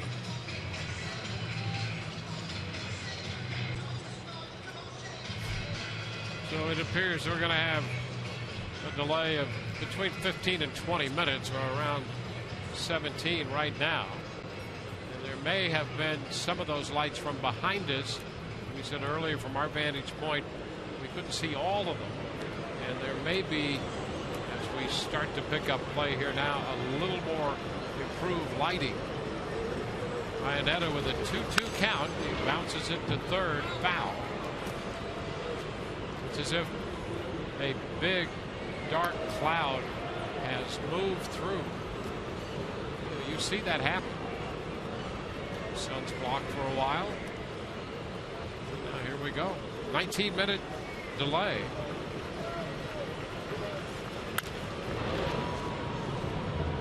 This pitch is fouled again, this time up the right side.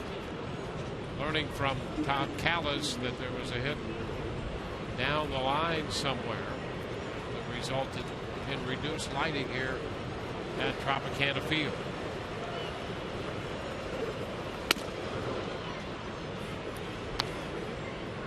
Three and two the count.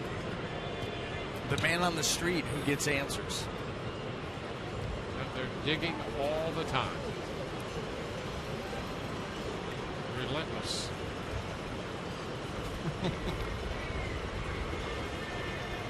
3-2, 4. And that a check that pushes Freese up to second base. Close pitch there by Odorizzi.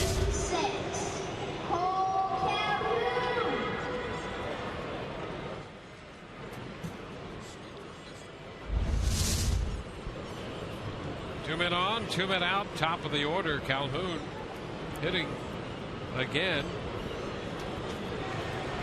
Yates up again at the bullpen. Rizzi's made over 80 pitches to this point. Fly ball. Center field. Kiermaier waiting. He's got it. 2 men left. They do not score.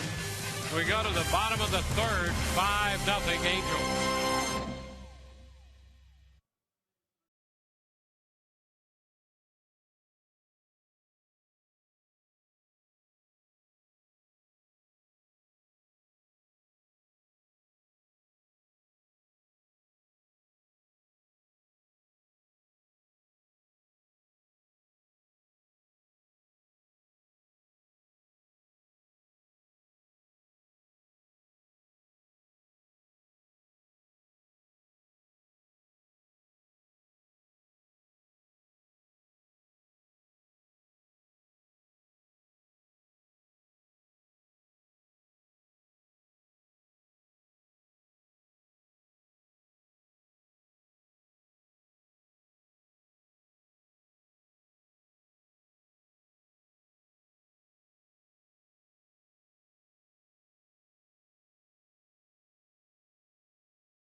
5-0. Well, as you well know, it was almost 2 months ago, June 4th to be exact, that the Rays and the entire Tampa Bay community lost a very special person.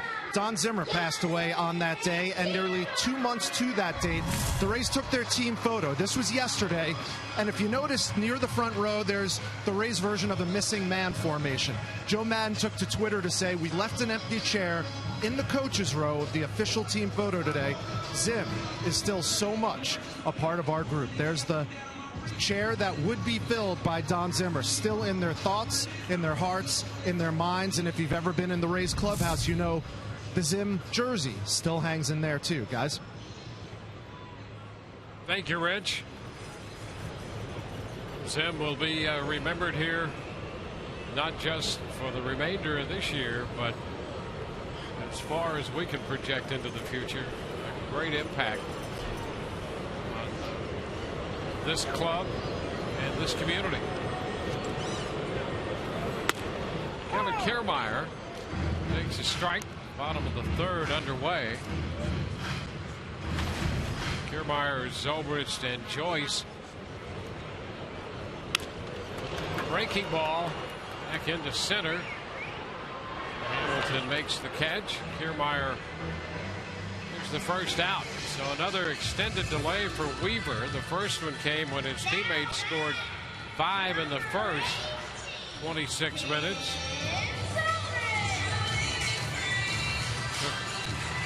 The top of the third, longer than that, 19 minutes consumed by the delay as a result of the power strike.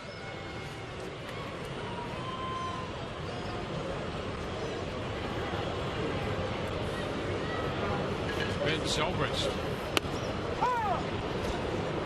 Strike.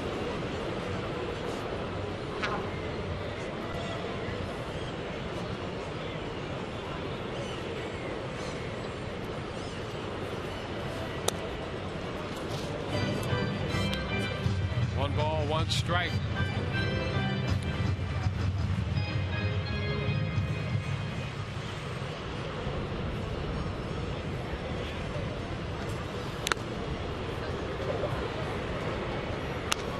Ball, 2 strikes.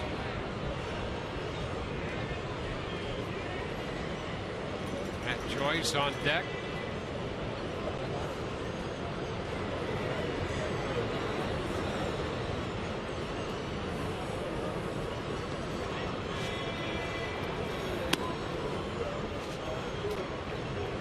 Two and two.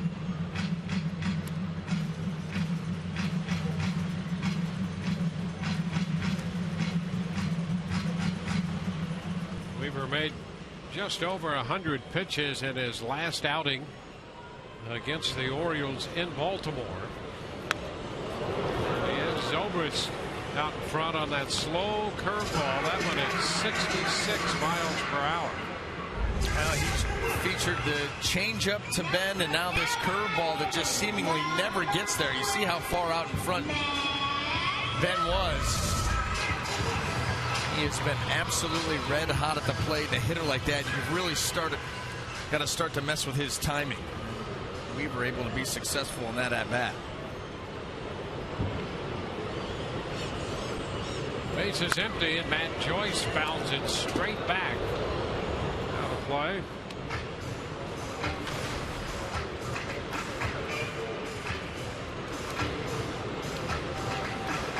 And walked his first time.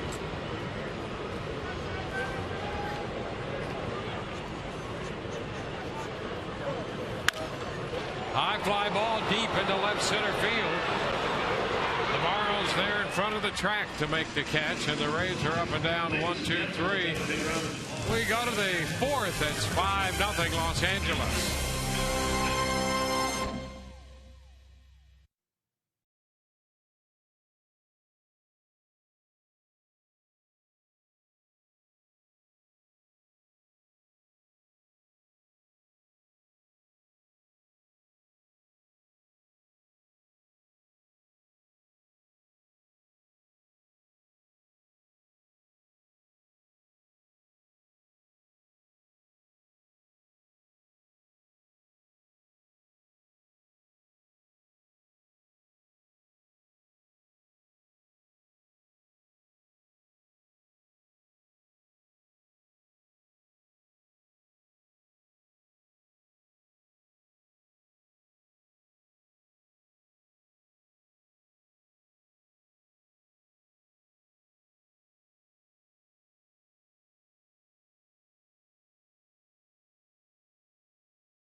Orioles scored 5 when they sent 9 men to the plate in the first.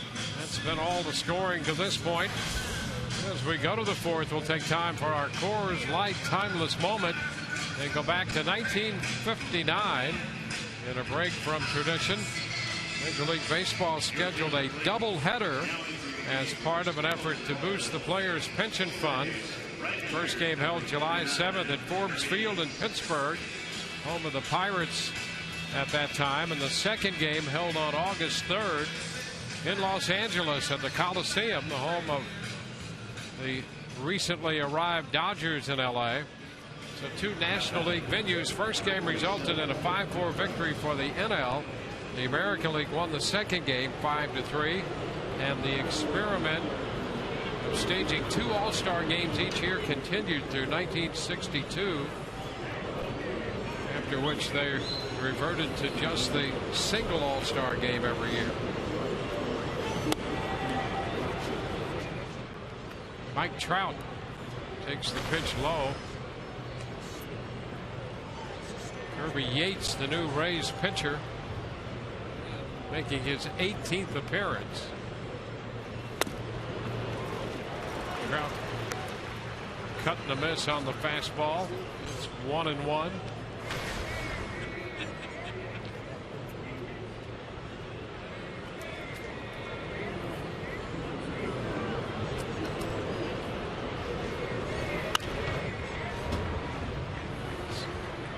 Out of play into the upper deck. 1-2.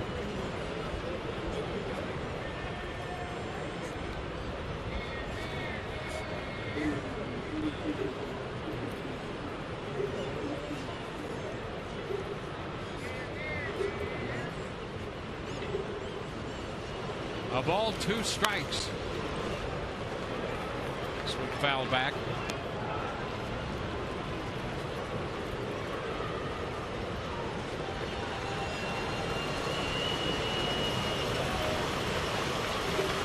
Albert Pujols on deck.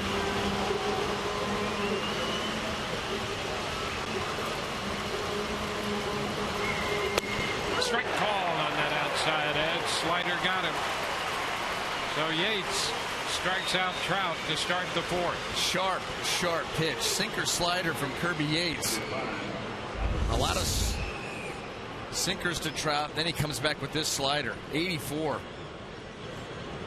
Just freezes him.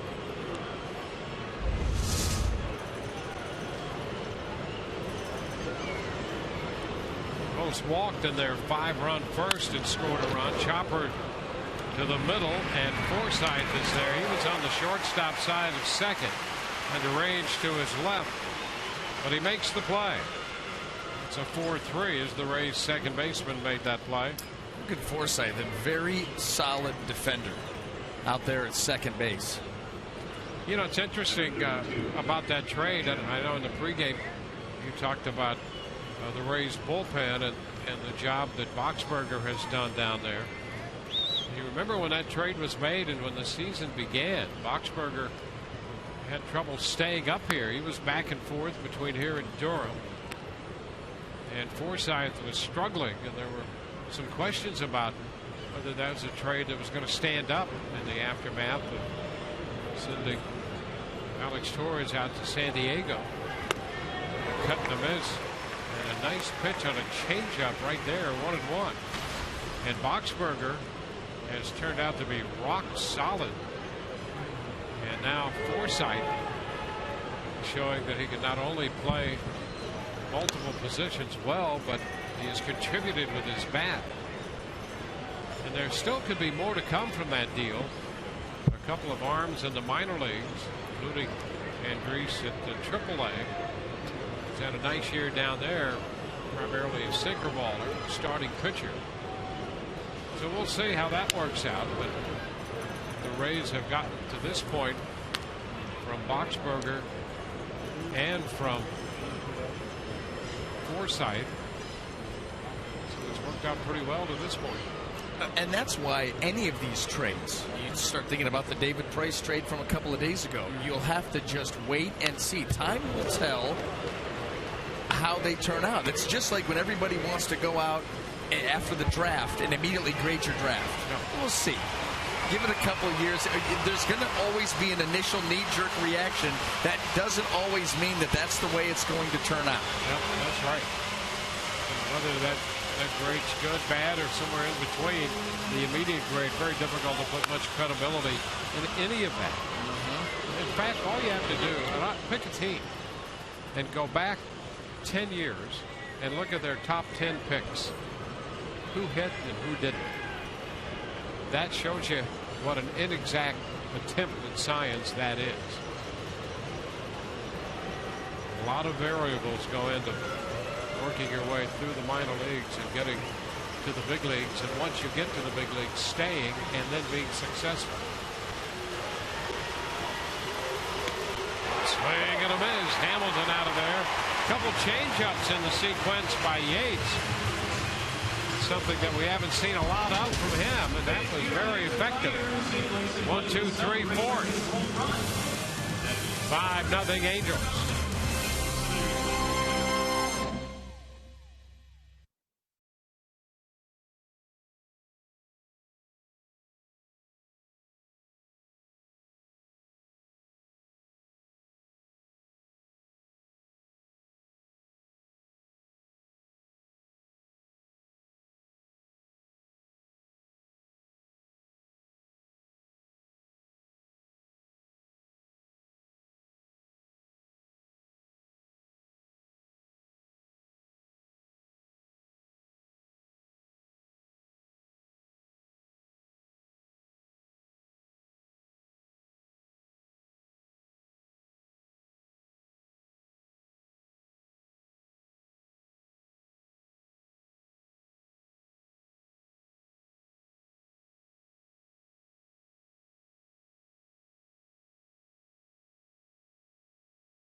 Fourth, down 5.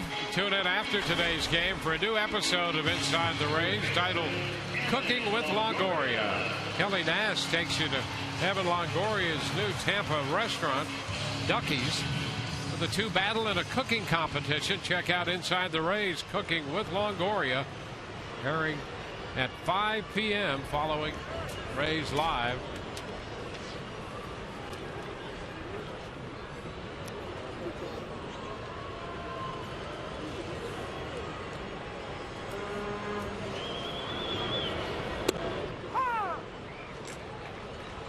Evan Longoria takes a strike.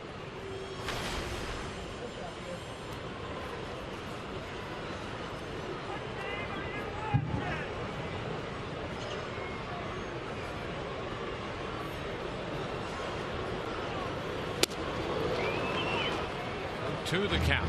Starting to change speeds. High end of that fastball, mid to upper 80s, but all of a sudden you start to see the slider, the slow curveball. We saw one to Ben Zobrist at 66, that last one 68. Jared Weaver has looked like he has started to hit his rhythm. Inside, a ball, 2 strikes. Can you imagine Weaver, who is 6'7"? Can you imagine him catching? Not for a long time. I mean, that was, as a young amateur player, his position. Longoria's out on a fly ball to center. He grew up as, you know, in the Los Angeles area. He was a Dodgers fan, and Mike Scioscia was his favorite player. He was a catcher because he was catching as a teenager. And still a lanky kid as a teenager. He did a lot of growing early and caught. I mean, that's quite an ordeal to catch when you're that tall. Very few catchers that tall. Matt Wieters, pretty good height. Sandy Alomar Jr. did. Yeah.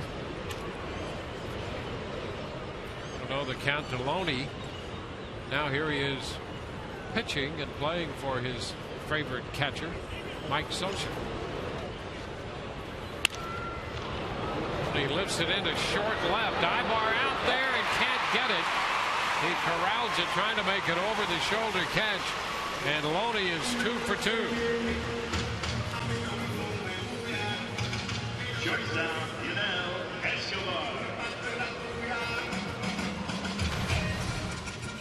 22 consecutive games in which he has reached safely, and a longer stretch with the Dodgers, and longest here with the Rays.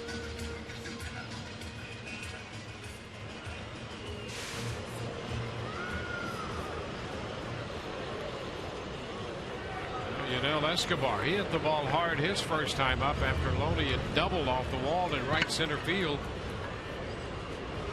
He's hoping that they could respond early to the 5 runs the Angels scored in the first. Hasn't happened. The slow curve stays high. Ball, no strikes.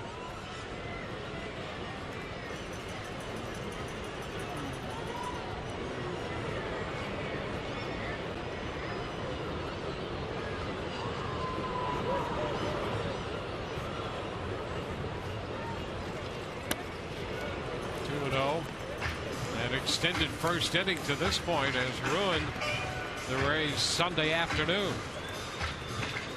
46 pitches thrown by Jake Odorizzi in the first. The Angels scored 5 runs on 5 hits.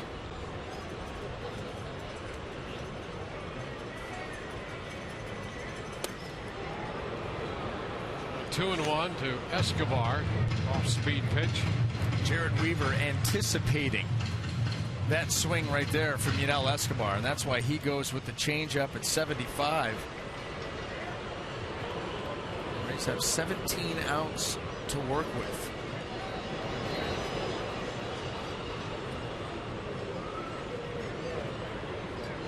Two balls and a strike.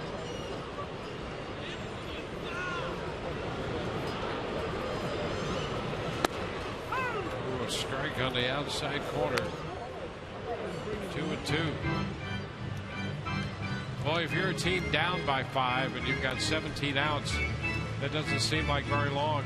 If you're a pitcher trying to finish it, yeah, I still have 17 outs to get, so I've got to keep focus. Well, it's taken me a couple of hours to get 10. So yeah, this is a long way from being over. Ground ball, base hit off the curveball. Loney advances to second, so the Rays put 2 men on with 1 out in the bottom of the 4th. The Rays hoping certainly that this is a long way from over. Just as soon as Jared Weaver looks like he's starting to get into a rhythm, James Loney is able to bloop one in, and then he hangs a breaking ball, and Yanel Escobar hammers it back up the middle. And here we go again, another opportunity for the Rays.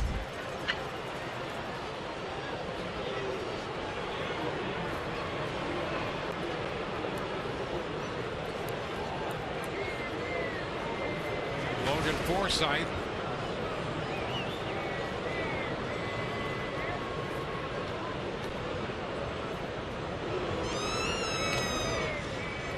Which is low.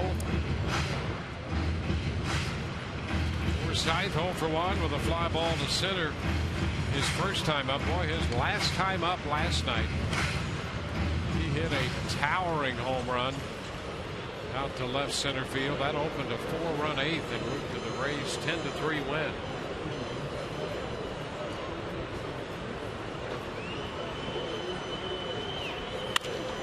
Base hit into right. Loney's going to be held at third, and the bases are loaded. Calhoun came up with it, charging it in shallow right. So the Rays have loaded the bases with 1 out in the 4th. Well, this is where you can do some damage and gut into this lead. Look at Forsythe just letting that ball work its way right to the outside corner. He stays right on it. Great shot here of it. Stay right on it, find a hole on the right side. A good job of going the other way.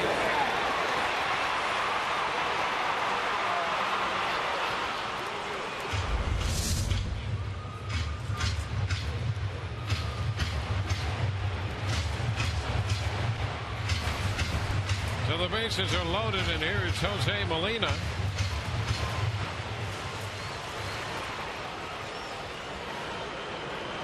Molina walked his first time. A great opportunity for the Rays to get back into this game. Strike one. Molina chasing that first pitch slider. Well, Molina sees those runners out there in scoring position. He's going to get aggressive. Jared Weaver knows that. He's going to try to work down in the zone, especially early. Molina looking for something up to get to the outfield. Going to stay away from a ball on the ground. Fly ball, short center. Hamilton makes the catch. Tag, Loney heads to the plate, and he is safe. The Rays get a run. Sacrifice fly by Molina, and it's 5-1. Well, he did get a ball airborne. That's what Jose Molina was doing, trying to find some grass out there in the outfield. But a ball to Hamilton. The Rays get one.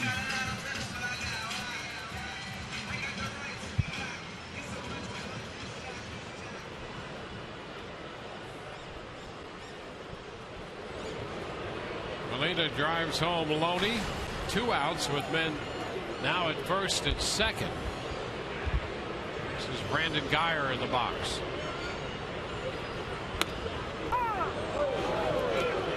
Curveball off speed of some kind. And it's a strike. Sometimes it's a guessing game with Jared Weaver.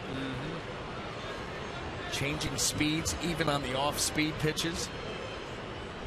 Anything to try to keep a hitter off balance. There's strike 2. Off speed again.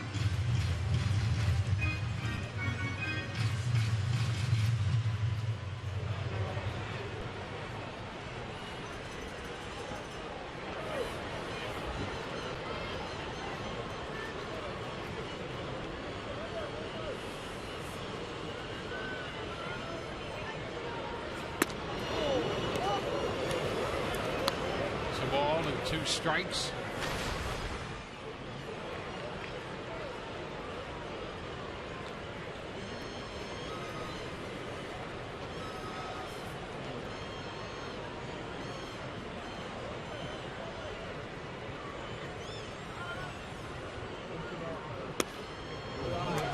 A good look.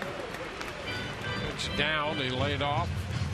I think Brandon Guyer anticipating that. You know, he struck out his first at bat on a slider, and there after the fastball away, a good take on that particular breaking ball. Just trying to stay in this bat, put the ball in play. Something the Rays have done a nice job with. It's going to take the count to 3-2. Off speed again. Kevin Kiermaier is on deck.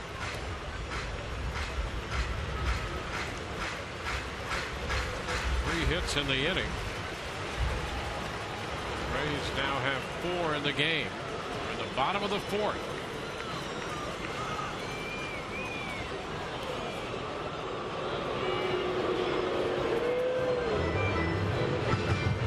Battery chatted briefly.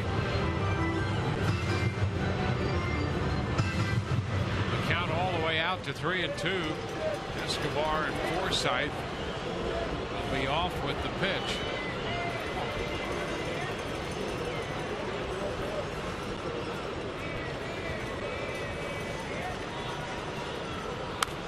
It's foul back. Do that one more time.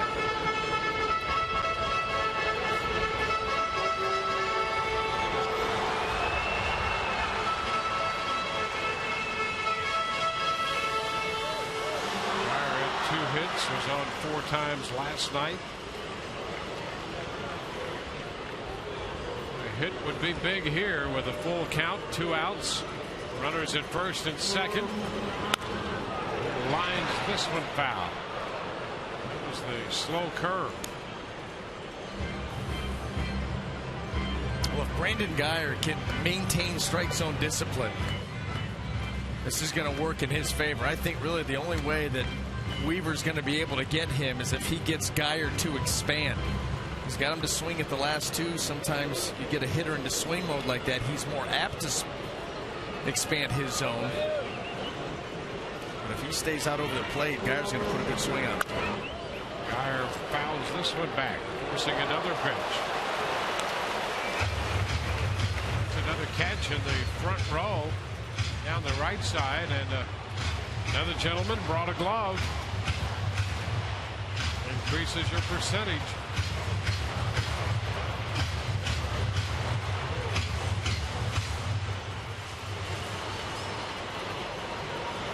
This will be the 9th pitch of this at bat. And ball 4. Bases are loaded.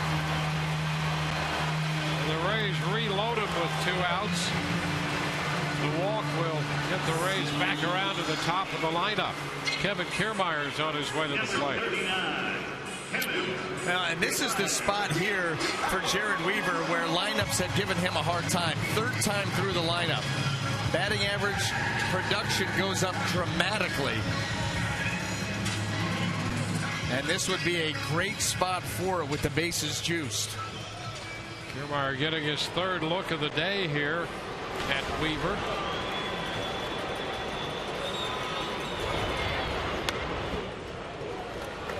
Weaver thought that curveball might have caught the strike zone, but it's a ball, says Vic Carapazza.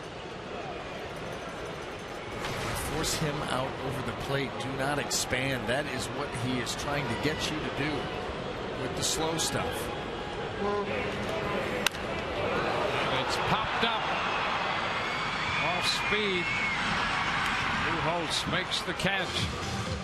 So the Rays settle for 1. They leave the bases loaded.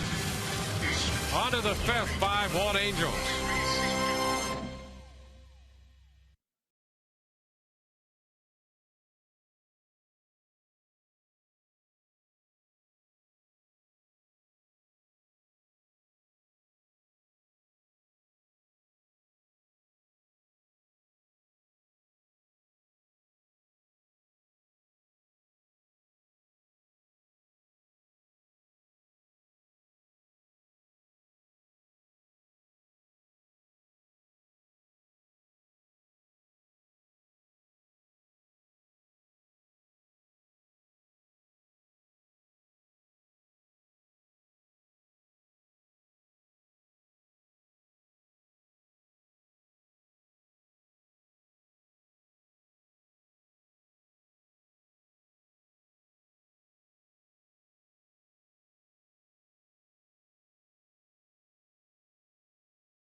The 17th, the Rays take on Derek Jeter of the Yankees, and kids 14 and under get a Mr. Happy bobblehead courtesy of Tradewinds Island Resorts while supplies last. For tickets, call 888-FAN-RAYS or visit RaysBaseball.com.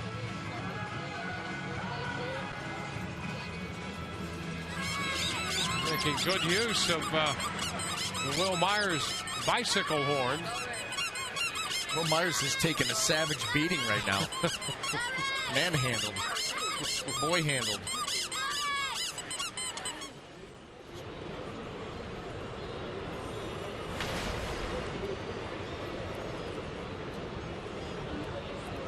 Derek Ibar. Well, the Rays, 3 men on base. They've stranded 6 new fours. Kirby Yates makes the first pitch in the 5th, and it's a little wide. 1 ball and no strikes. Yates trying to keep the Angel lineup in check and give the Rays another opportunity to cut into the deficit. It's a foul ball. It's 1-1. You're down 4 runs, and you still have 5 at-bats left. You're going to be up to your bullpen, though, to hold down the fort and give you those chances. It starts here with Yates. A good 4th inning.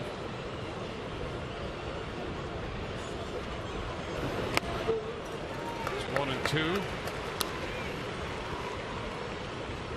3 innings for Odorizzi. Yates worked a 1-2-3 4th, picking up 2 strikeouts. And we saw the changeup strategically introduced in that inning.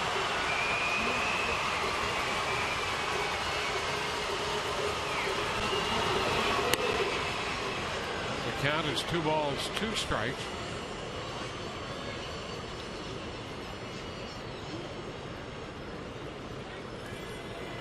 Five runs, 8 hits for the Angels. All of that assessed to the account of Jake Odorizzi today in 3 innings.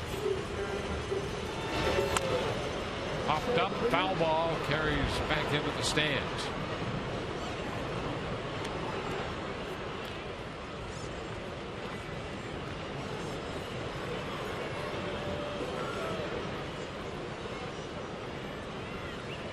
Rays have gone 5-3 on the homestand, and we're looking for a series win. We're going to have to pull one out here, down 5-0 early, and now 5-1.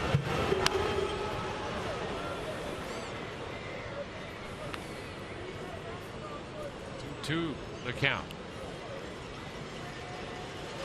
The bullpen's going to have to hold Mike Scioscia's lineup.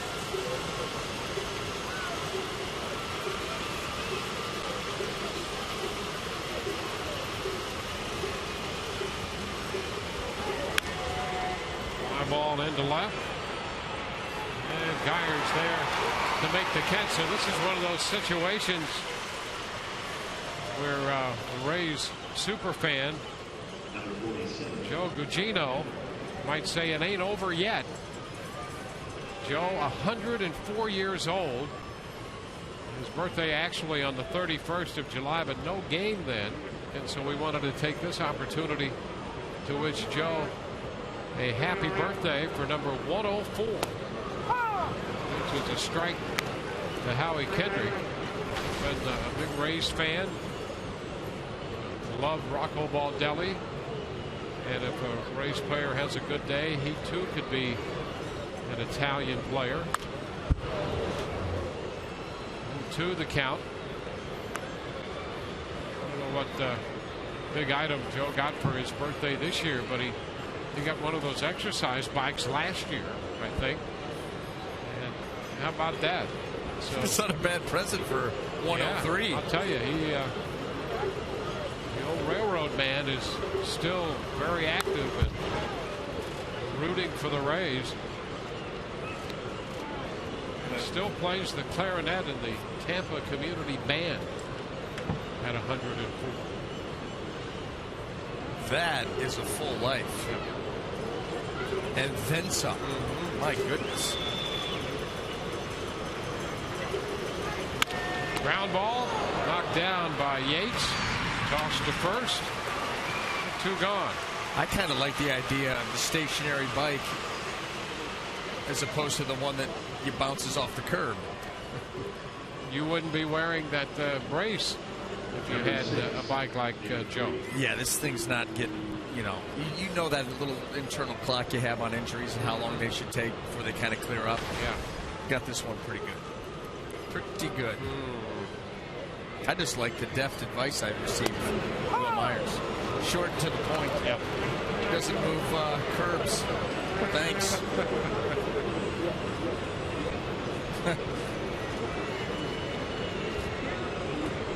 Well, this would be a nice little birthday present. Belated. Yeah. Absolutely, and he has always been that kind of fan, Joe, to say it ain't over. So he's hanging in there, I'm sure. Watching sports for as long as he's been alive, he's seen a lot of crazy comebacks. Yep. There's no doubt about it. Why not add to the list?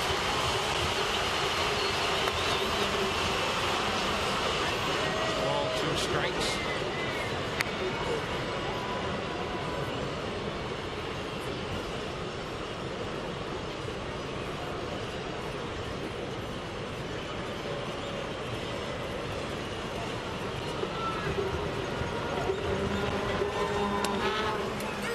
That's a strike call. So Freese called out on strikes. It popped away from Molina. And Freese is out of there. 3 strikeouts now in 2 innings for Yates. 5-1 Angels.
So the Rays coming in to hit again.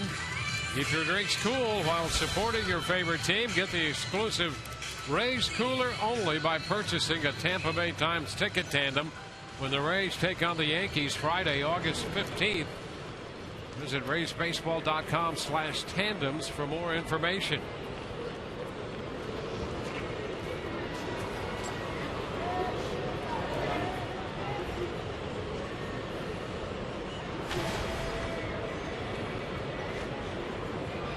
Ben Zobrist to begin the home half of the 5th. Is it out of play down the opposite side? Strike 1. You know, one of the things that Jared Weaver does very well is control the top of the lineup. When you look at the numbers coming into play, holding the leadoff spot to a 159 average, number 2 spot 191, 3 212. Very impressive numbers. And it goes a long way towards controlling an opposing lineup. He's done the same thing here today. Base hit punched up the middle by Zobrist. Well, that's the first hit he's given up to the top part of the lineup. Yep. Well, maybe this is the turnaround. This is also the 3rd time through the lineup where he has really struggled. And he's approaching that pitch line, too. He's another guy. 75, first 75 pitches, he holds the opposition to about a 200 average. After that, it jumps up over 300, around 313. And so the Rays have a couple of trends working for them right now. 3rd time through and approaching that pitch limit. You see enough of them, you start to figure out what he's trying to do to you. And Joyce walked his first time, 0 for 1 otherwise.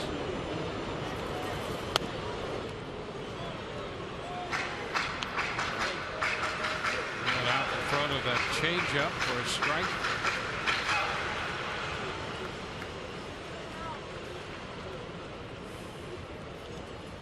Rays have some action in their bullpen. They've gotten 2 perfect innings out of Kirby Yates. Jeff Beliveau is throwing in the Rays pen.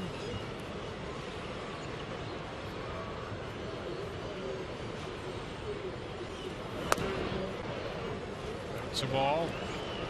Joyce started, then checked.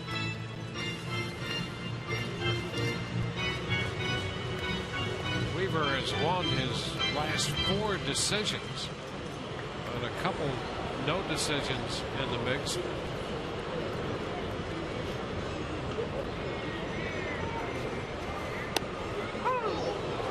Strike, and one of those he gave up 6 runs.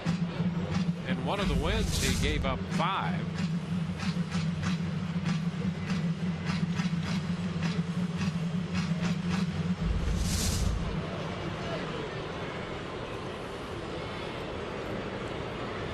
Joyce down in the count.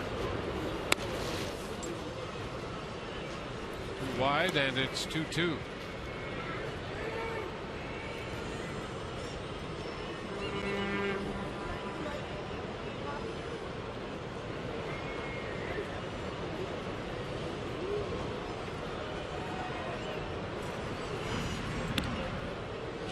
Back in at first.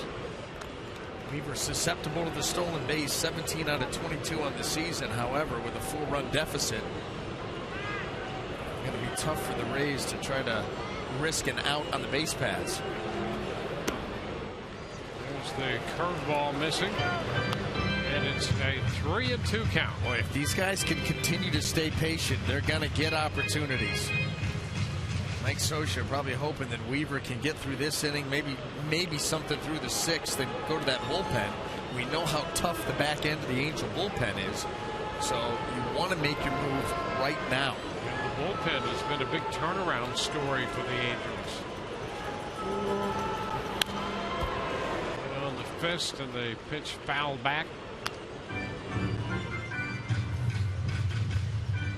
I think it's some of the guys out there throwing well. Jepson, Smith, of course, Houston Street. Rays had him on the ropes the other night, but able to pitch out of a bases loaded, nobody out jam, picking up his 29th save of the season.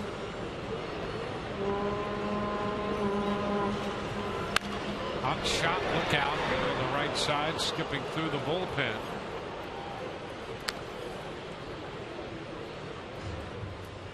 We'll see another 3-2 pitch.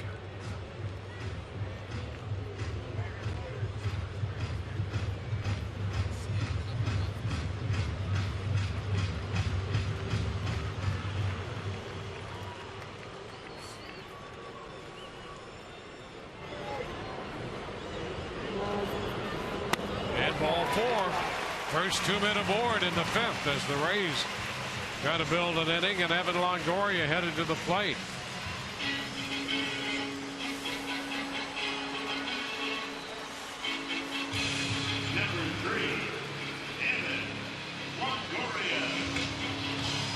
Evan out with 2 fly balls in this game, 1 to right, the last one to center field.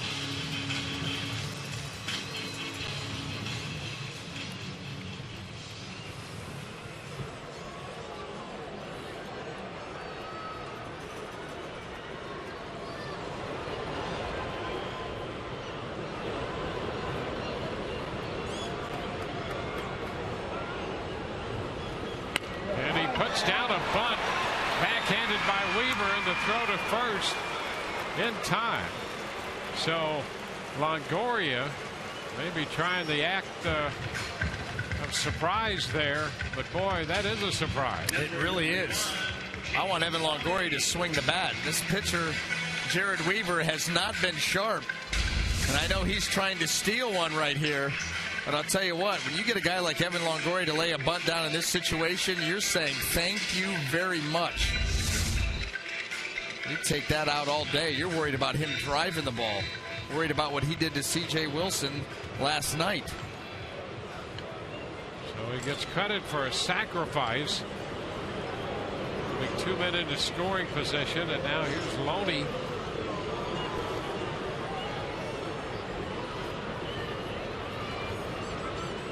First career sacrifice bunt by the Rays third baseman Evan Longoria. You know, the other side of that, the other element of that is what we were just talking about. This bullpen for the Angels has been so good. Get a chance to score some runs here off Weaver. You want to take care of business as best you can there. 2 balls, no strikes. In my humble opinion, you do that by letting your big boys swing the bat. Yeah, I mean, go after him. You got, you know, he's not been sharp. When they've been patient and kept him over the plate, they've had good swings. Yep. When they've not expanded, they've taken walks. Yep. That's exactly right. So you want to take care of business against Weaver. Yep. Now, you know what? The way Loney's been swinging the bat, it could work out anyway. And he's in a 3-0 count. That's what we're talking about. Not sharp, nobody up in the bullpen. Loney 2 for 2 today.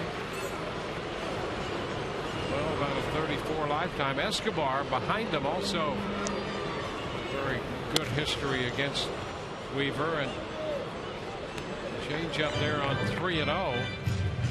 Loney going for it. So it's 3-1.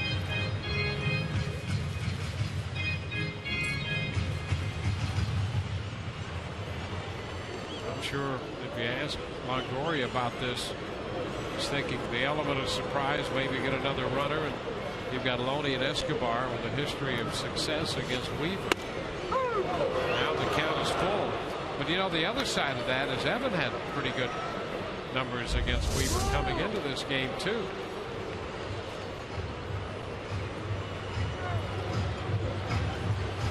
It certainly was surprising.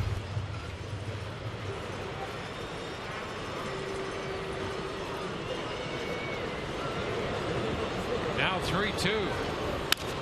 Loney, it's a fly ball into center. Hamilton is going to make the catch. The tag. Zobrist heads to the plate with the second run of the afternoon for the Rays. That'll make it 5-2 as Loney picks up his 50th run batted in of the year.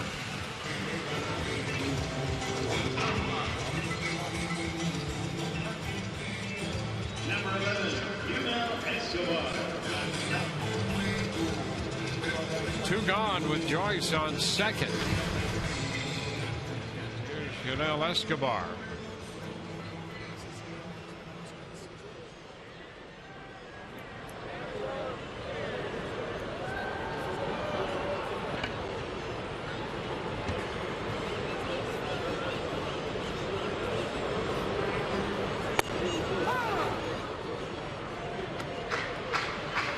Strike the count.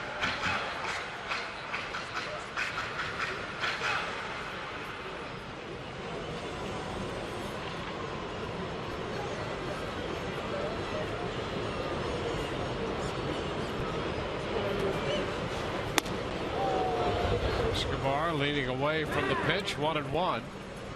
Fastball from Weaver is consistently in the mid 80s, sometimes hitting 87. 85, 6, 7.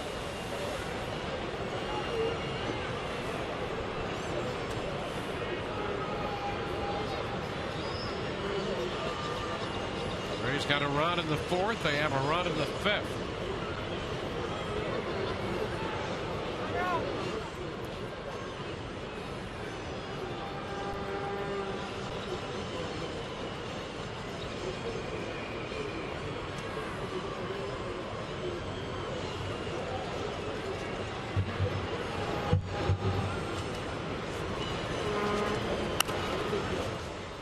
Takes the count to 1-2.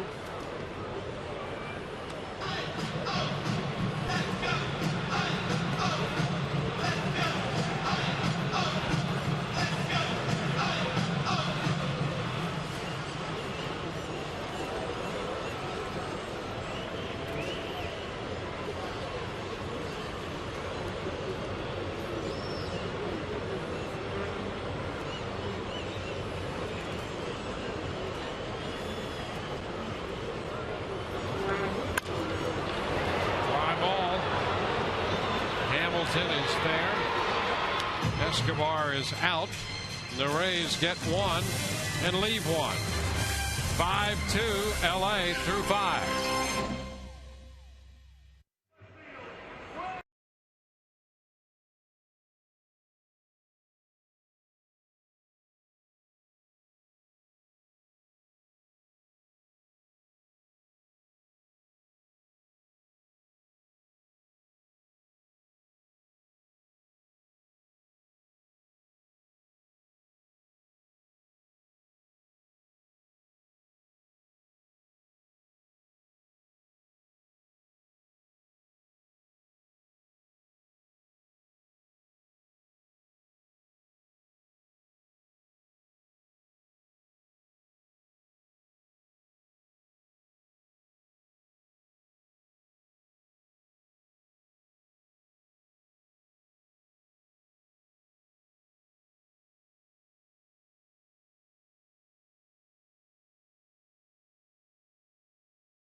We go to the 6th as promised early in the game. We have the AT&T fan photo of the game. Tweet your photo to #SunSportsFanPhoto for a chance to be shown in an upcoming game broadcast brought to you by AT&T.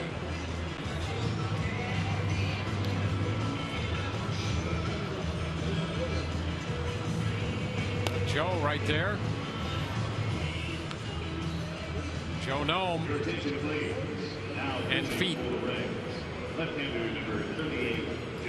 Jeff Beliveau is going to be the new pitcher as we go to the 6th inning. You know, interesting, we're talking about Longoria putting down that sacrifice bunt in the bottom of the 5th. Surprising.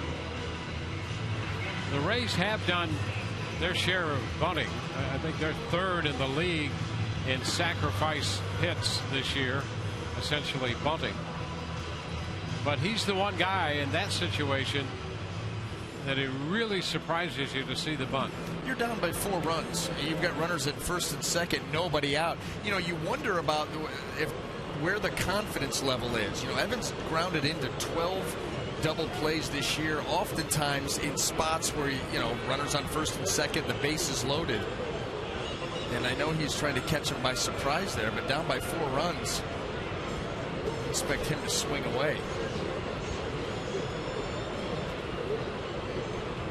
Beliveau in the game. He faces Navarro, and the pitch is a strike. 2 very impressive innings by Kirby Yates. 3 strikeouts. And Jeff Beliveau.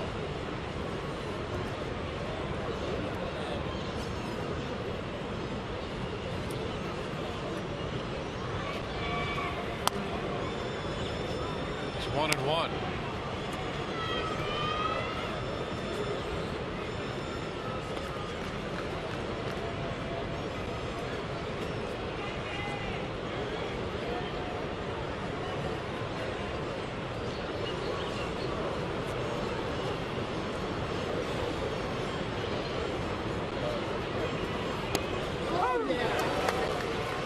Two count.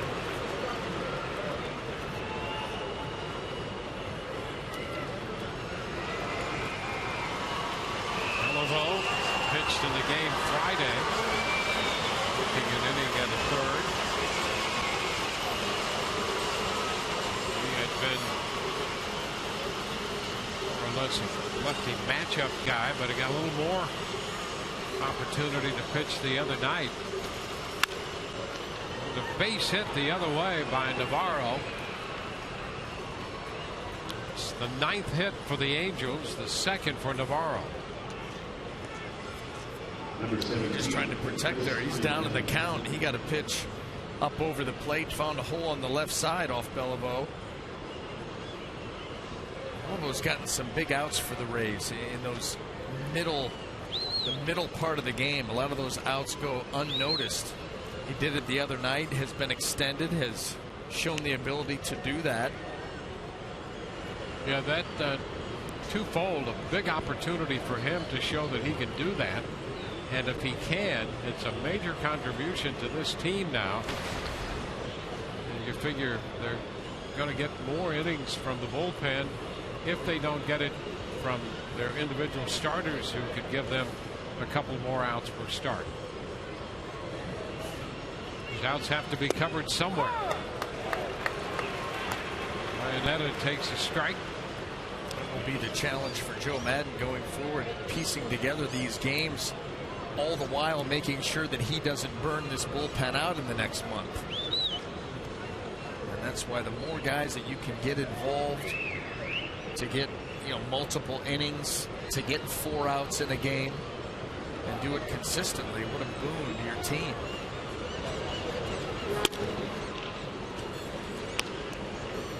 One ball, one strike. It's a 5-2 game here.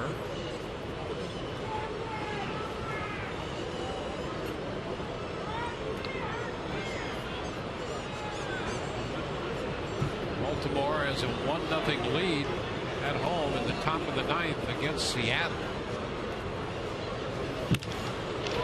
Into right field. Zobrist is there for this one. Back to first goes Navarro.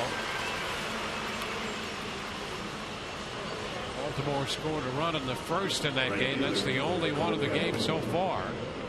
Zach Britton is in there trying to close it out for Baltimore. And Robinson Cano has walked with 2 outs, so the Mariners down to their final out in the top of the 9th. Rays started the day 7.5 behind Baltimore, 5 behind Toronto for the second wild card spot.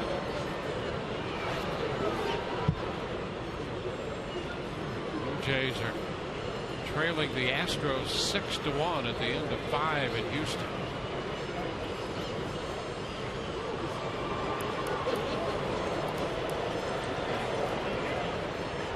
Calhoun, the top of the order runner, takes off. Good jump, and the throw is not in time.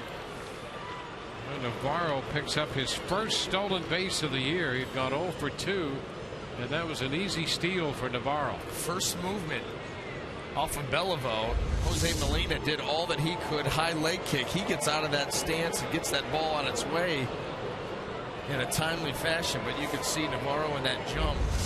Too much to overcome.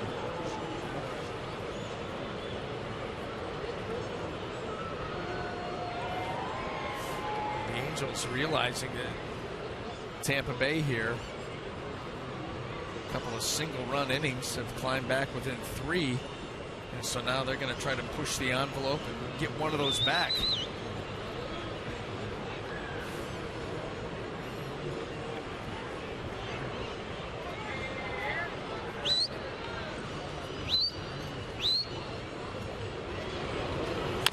Calhoun chops it to third. Longoria backs up, makes a long throw, and that's a dandy play by Evan. He had the back pedal on the high chopper and then make an accurate throw. That takes care of Calhoun. And we've seen a number of these get over the heads of infielders for base hits, but Evan retreating quickly, now step and throw, strong arm.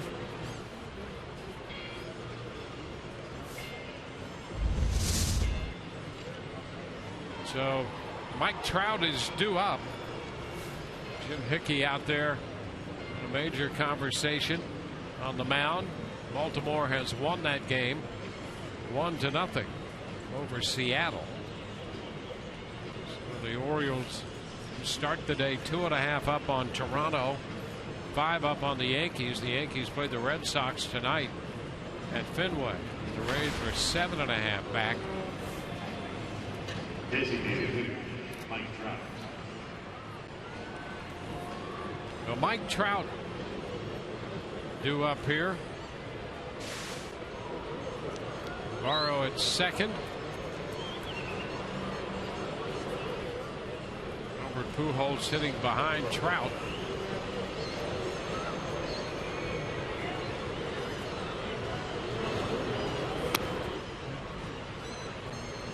Which is low. Ball, no strikes.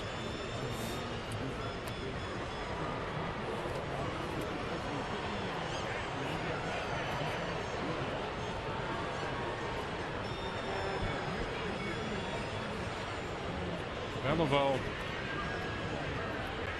faced Trout here on Friday and got a pop to second base.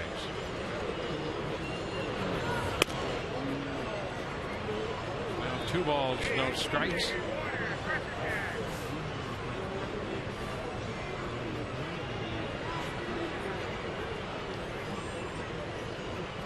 Stillman got the win for Baltimore.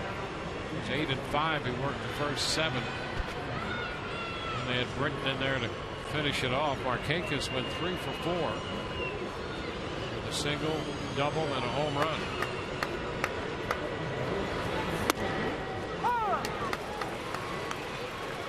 That makes the count 2-1 to Trout.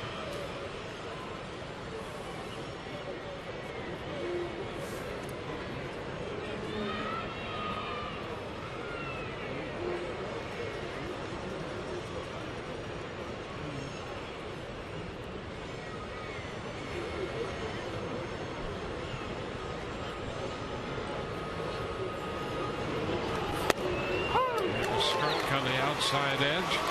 It's 2-2. Mike Trout was a huge fan of the location of this pitch. There on the corner, very, very close. Goes Beliveau's way.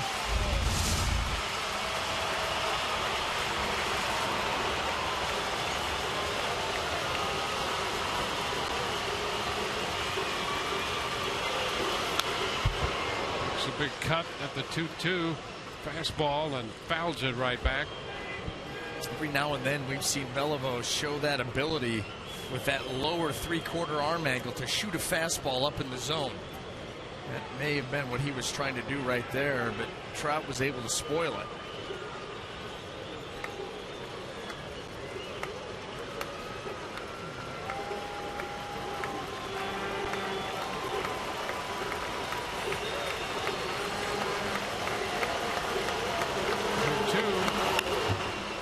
It's a looper into right.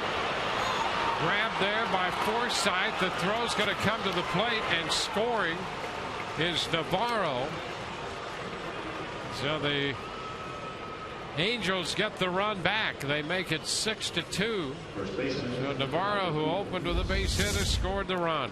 Well, you see the secondary and contact. He is off and running. Nice job here by Forsythe. Not going to be able to catch that ball, but at least he cuts it off, and you see James Loney directing him to try to make that throw to the plate, but because of running on contact, Navarro's able to get in, and Trout a base hit. That's a tough one there, a little jam shot. That's fielded by your second baseman. The Angels get a run out of it.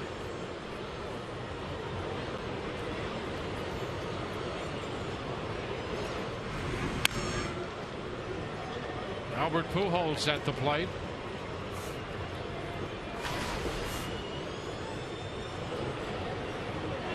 It's 10 hits for the Angels.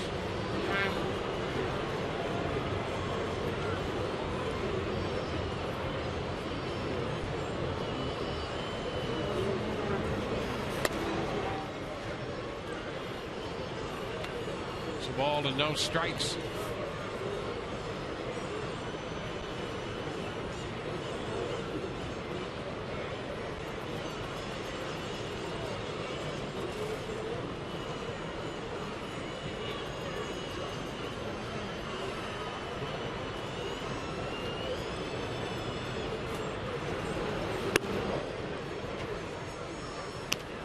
Pujols takes it wide.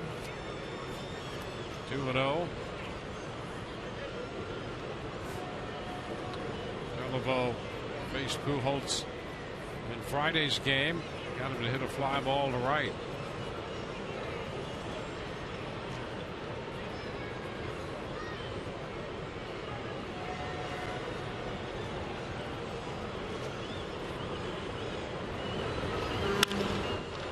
This one up the right side toward the line. Long run, and Zobrist is there. Nice running grab by Ben to make the catch and retire the side. They score one, leave one. Bottom of the sixth coming. 6-2 Angels.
Angels out in front of this one. Madden's summer social tickets are on sale now. Don't miss your chance to mix and mingle with your favorite Rays players and coaches at this exclusive event Sunday, August 17th. Go to RaysBaseball.com/broadcast auction to purchase your tickets now. All proceeds benefit the Rays Baseball Foundation.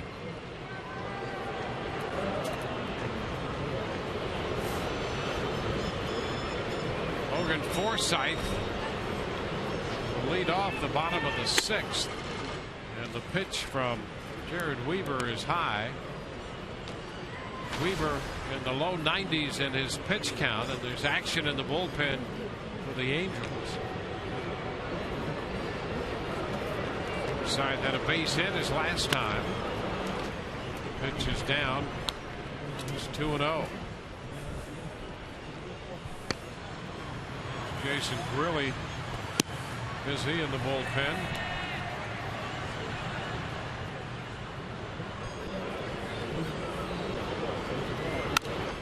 Popped up. It's a foul ball and heads out of play. 2-1. Jose Molina will follow Forsythe and then Brandon Guyer.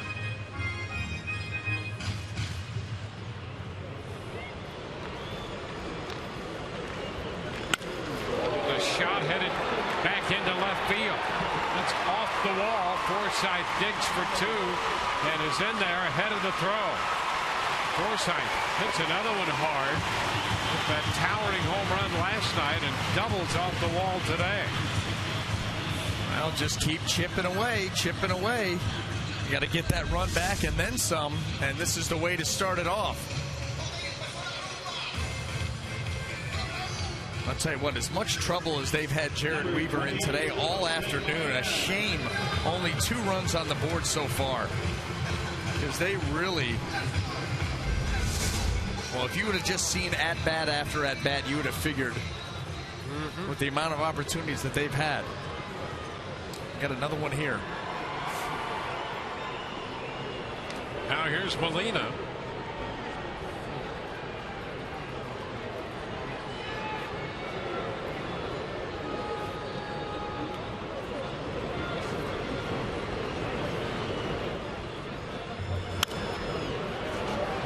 Got the ball out of play.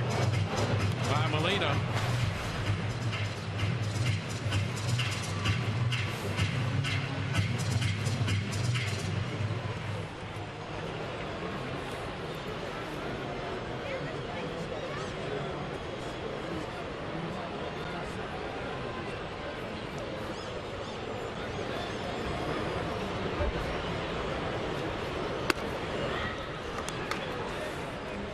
It's a 1-1 count.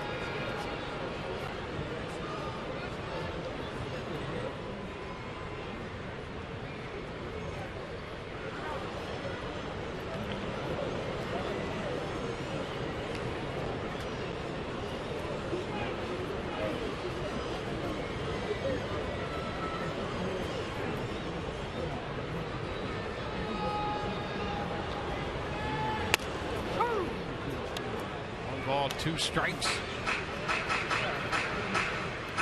Molina with a walk and a sacrifice fly. Rays 1 out of 6 with men in scoring position with a couple sacrifice flies. Loney drove in the other run in the 5th inning, and Molina got one in the 4th.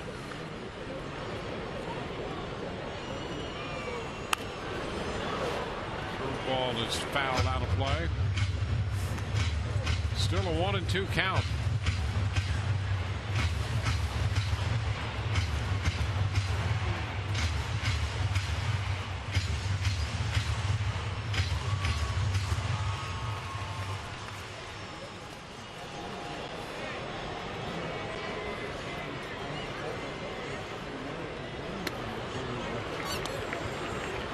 Two and two.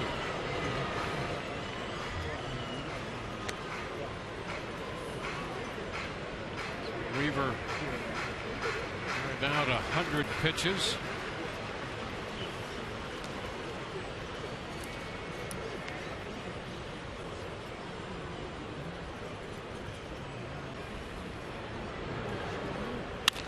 Ground ball off the mound to second.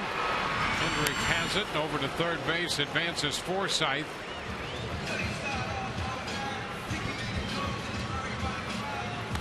Number 5, Forsythe, the board 90 feet away from another run as Brandon Guyer steps in.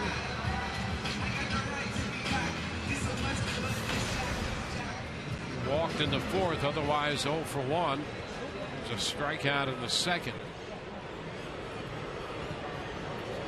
A couple strikeouts posted by Weaver.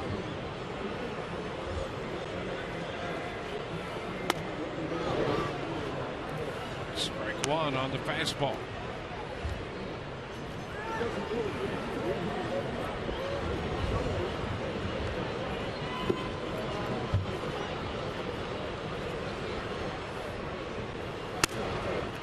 Again, 0-2. And where's he found success in this at bat? Expanding the zone. That's the only time that Rays hitters have really gotten into trouble, is when he's been able to pitch from in front Jared Weaver and then get you to expand the zone. All about deception, sleight of hand. Guyer is out on strikes. We took care of him on 3 pitches. And all fastballs. You're right in the mid-80s. But he had thrown a lot of off speed to Guyer, and this one he's able to just get over the bat. That's a big strikeout. That runner down at third with less than 2, and another opportunity for the Rays goes by the wayside unless Kevin Kiermaier can cash in right here. Kiermaier is 0 for 3. Ball in the air 3 times. 1-0. Pop it to short in the 1st. Fly ball to center in the 3rd inning and popped up in the 4th.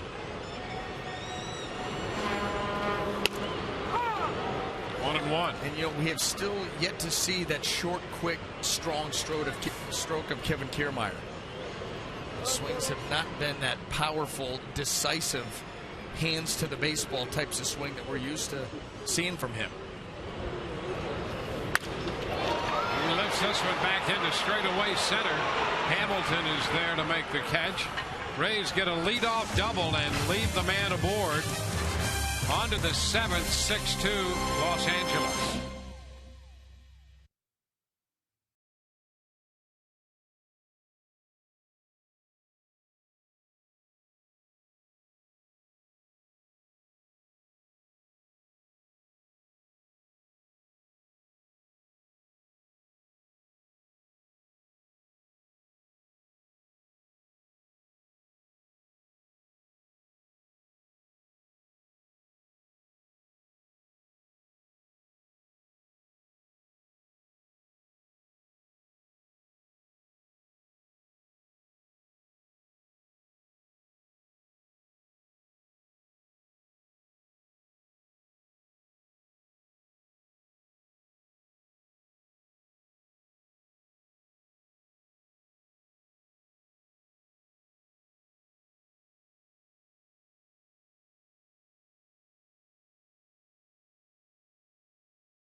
We go to the 7th inning.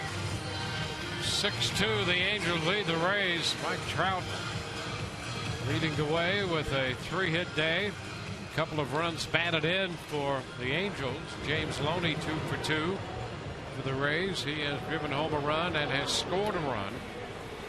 And Josh Hamilton opens the 5th against Jeff Beliveau.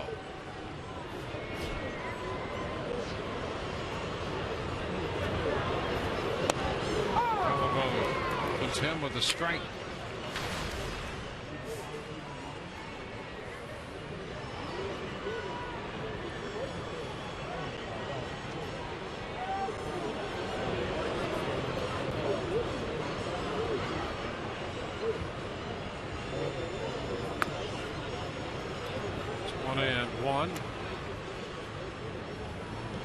Just about everybody got into the act in the first inning for Baltimore when the Orioles scored 5. Cesar Ramos now up in the bullpen.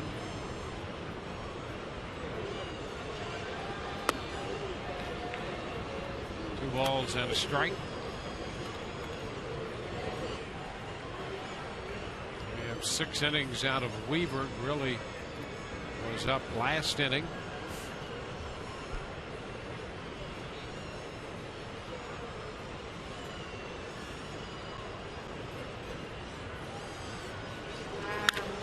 Line drive into right, and that ball takes off on Zobrist over his head. And Hamilton is on his way to second base. You know, we saw a ball that was misplayed out there by Ben Zobrist earlier in the ball game. Got spun around on a fly ball and ended up one hop in the wall. And I don't think that he thought that this ball was going to carry like it did, expecting this ball to come down. And those are the ones that are tough. Those line drives hit knuckling right at you. And by the time he realized that ball was not going to be dropping down to him, it was too late over his head.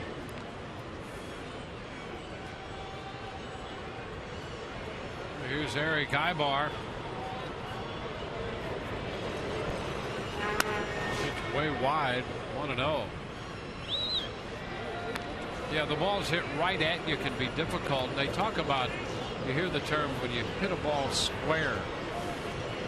And they've actually done research in controlled experiments on contact of a bat to a baseball and what it does when you hit just under it, when you hit it just on the top, and when you hit it square.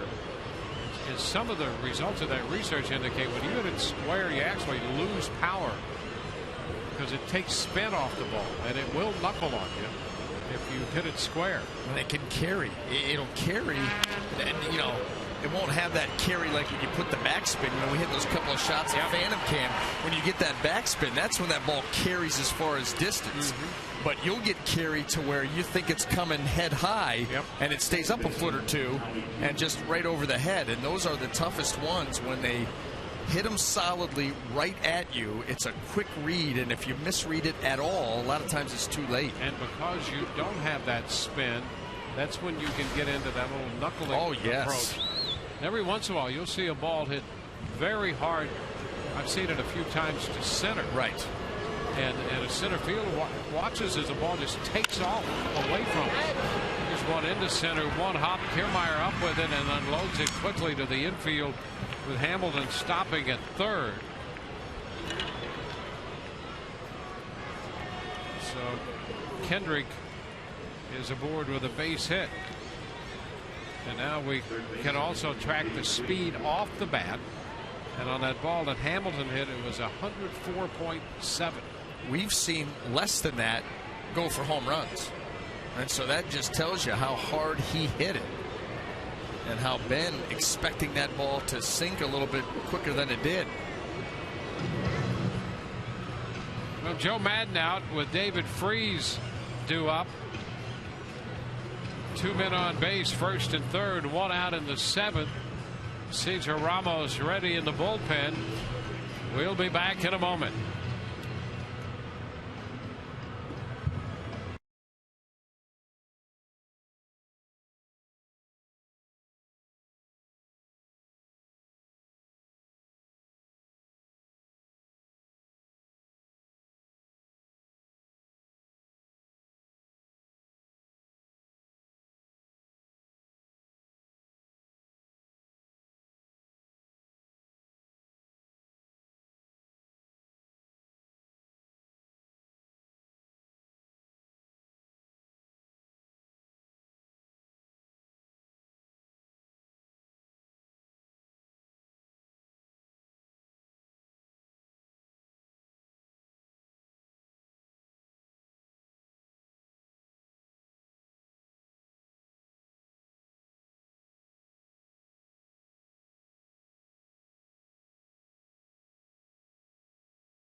Tampa Bay Rays and may not be reproduced or retransmitted in any form.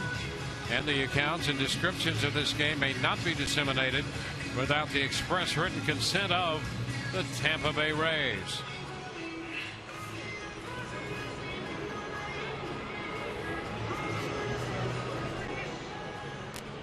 Cesar Ramos takes over. The fourth Rays pitcher of this game. Joe Madden trying to keep the Angels as close as possible to give the Rays offense a chance in the last 3 innings of this one. Right now still in grand slam range, as Joe Madden likes to call it, but threatening. David Freese 1 for 2 with a sacrifice fly. He takes a strike. It'll be interesting to see how Ramos goes about this at bat here with Freese, because we've liked a lot of what we've seen as far as pitches moving away from Freese. A lot of swings, a lot of half-hearted swings at breaking balls down and away.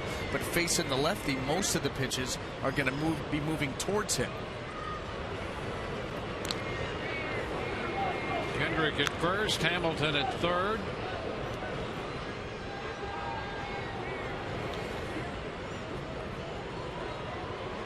Try to bait him with some fastballs, change-ups away. That breakout this year. Over 300 against lefties, 35 against righties.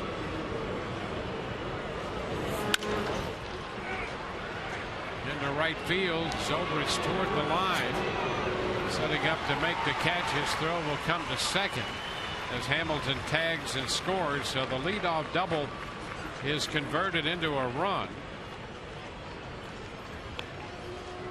Now it's 7-2. Rays again down by 5. Kind of doing exactly what the Rays did last night. Jumped out early. The Angels were able to cut into that lead. Then the Rays extended at the end. Being done to them here this afternoon.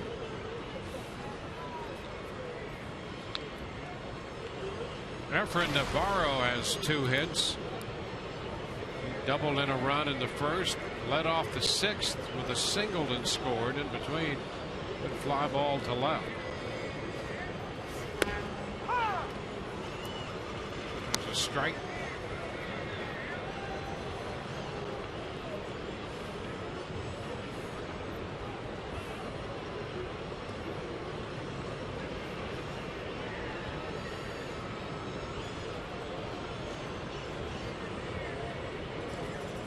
Every spot in the Angels order has reached base in this game. Chopped down to third.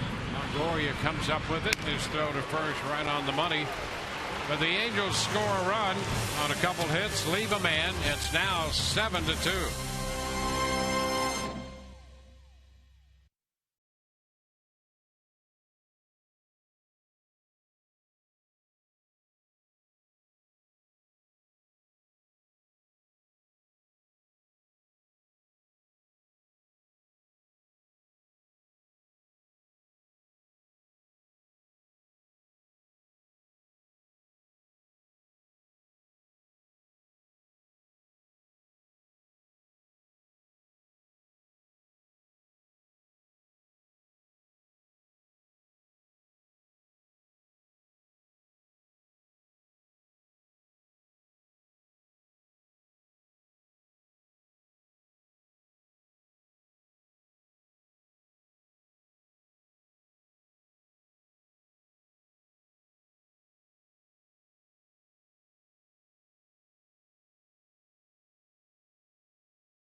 Angels leading the Rays 7-2. It does not get any easier for Tampa Bay after taking on the Angels with the second best record in all of baseball.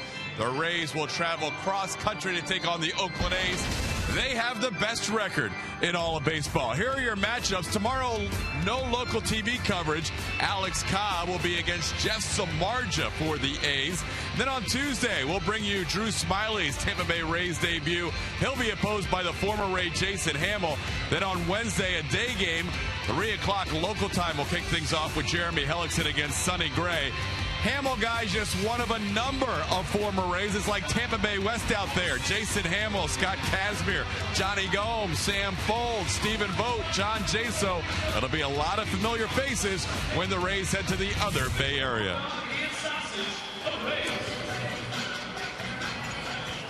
New pitcher for the Angels as we move into the bottom of the 7th inning. Jason Grilli makes another appearance in this series. Weaver working the front 6, and Grilli's on for the 17th time for the Angels.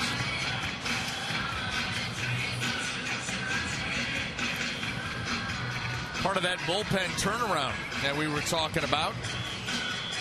And it has been an effective turnaround at that. The first couple months plus, the ERA in the bullpen was over 4.30. And since then, 2.31, and even more impressive recently. Yeah, they came off of a July where they went 1.69, lowest July in the history of the franchise for bullpen ERA. And you've got Grilli, you've got Jepson, you got Joe Smith. They traded for Houston Street, a couple of pickups there with Street and Grilli here.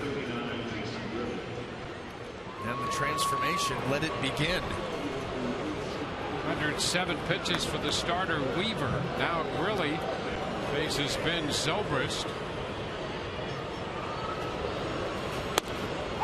Zobrist takes a strike. Weaver 6 innings, 6 hits, 2 runs.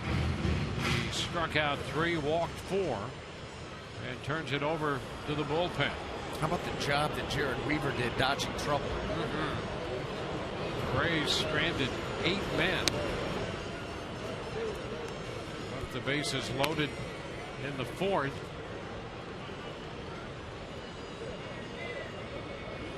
Runners on base in every inning except the 3rd. So it was frustrating enough to see the Angels score 5 in a very long first inning today, and then the Rays, as they tried to chip away at the deficit. All those runners on base, so far only 2 runs. Well, and you go back to that 5th inning where the first 2 runners reach base. You got first and second, nobody out, and against a pitcher who was not as sharp as he normally is. And Evan Longoria lays down a bunt. You only end up getting 1 run out of that. Zobrist rolls it to first. Pujols makes the play by himself. And that's just one of those situations where maybe nothing. Maybe Evans strikes out. Maybe it grounds into a. I mean, who knows what happens there? But I just want to go back and see him swing the bat in that situation. Yep. Well, that's his game. Number one, he's not Evan Longoria because he sacrifices runners over. He's Evan Longoria because he hits 30 home runs. And that's the bottom line on that. Next. Here's Matt Joyce. Matt's walked twice today. He's 0 for 1.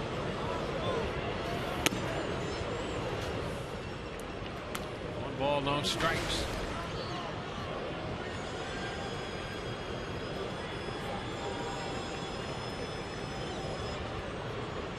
Braves have been out hit 12-6. 2-0. Really pitched an inning Friday night, gave up a hit, no runs, and struck out 2 hitters.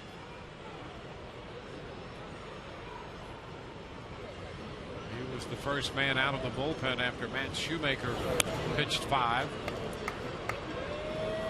It's 3-0 to Joyce.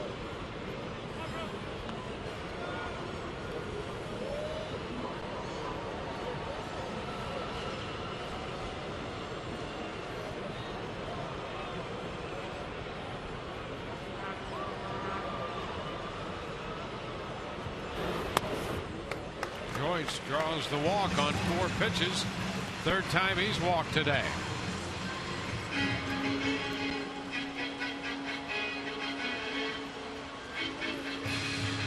Now Evan Longoria.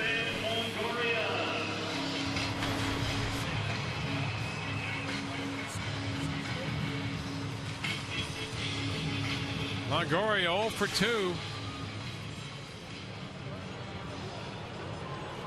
Longoria last night hit his 13th home run of the year.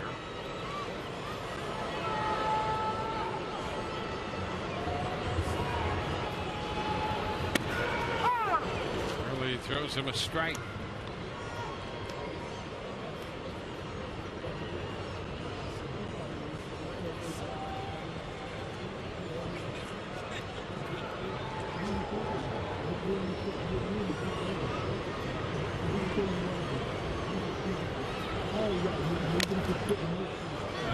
Foul ball right back into the mid of Iannetta. A 2-strike count.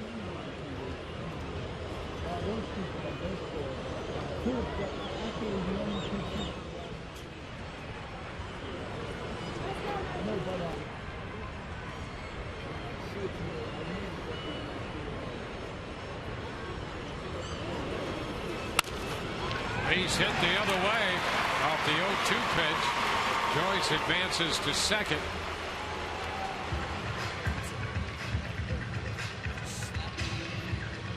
First and second. One out. That gets Loney up there. Well, the pitch moving down and away, and Evan able to find a hole, a wide open hole there on the right side. Look at him let this ball get into the zone and then just shoot it the other way, extending this inning. 2 more runners aboard for the Rays.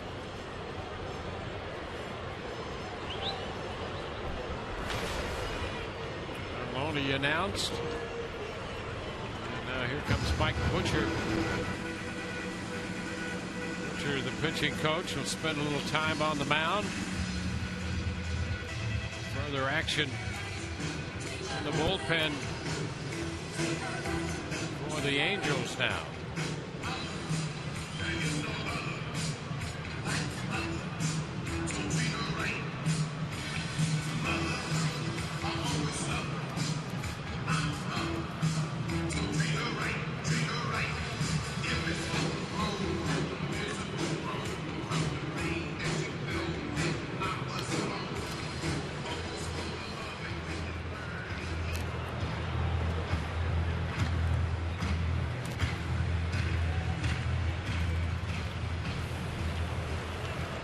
Jepson up in the bullpen.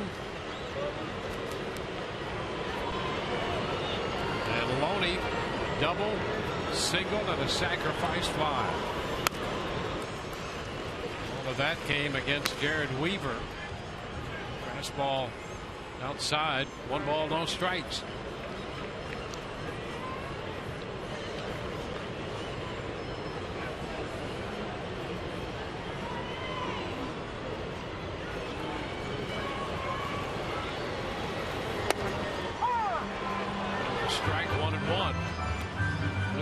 Batting in the 9th, trailing the Astros in Houston 6-1.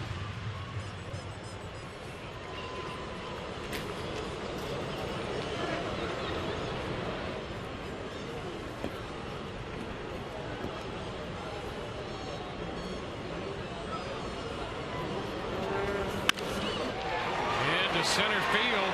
That's in there for a base hit. Joyce headed to the plate. Over to third goes Longoria. The Rays get their 3rd run. Trying to build a 7th inning here that will get them back into this thing. It's now 7-3.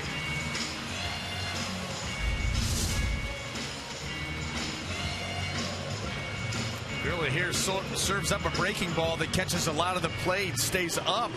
And James Loney able to drop that ball out into center field, and a nice job by the Rays base runners reading that ball dropping in. See right here, initial, you freeze there, read it, and then Evan Longoria, nice job of getting to third while Matt Joyce scores.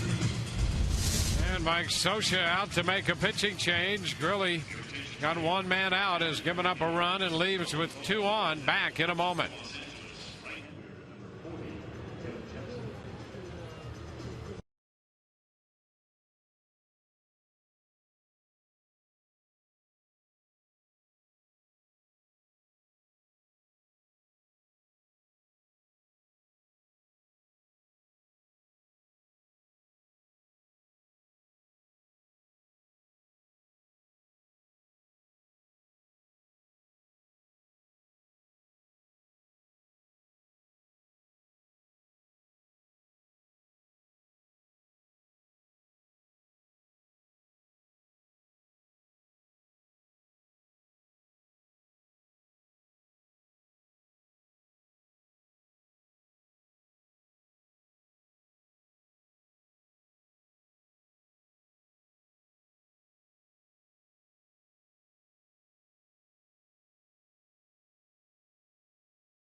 Canada Field 7-3, bottom half of the 7th.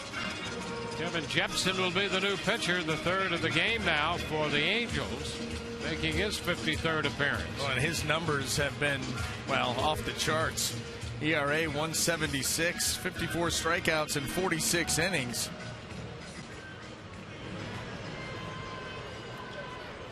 He's been scored upon just one time in his last 38 appearances. And he faces Yunel Escobar.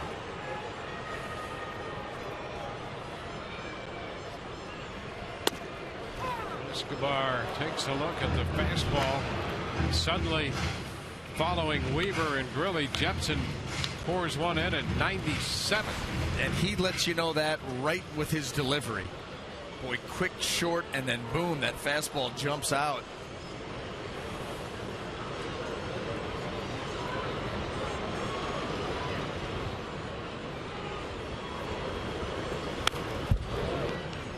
Ball fouled back, 0-2.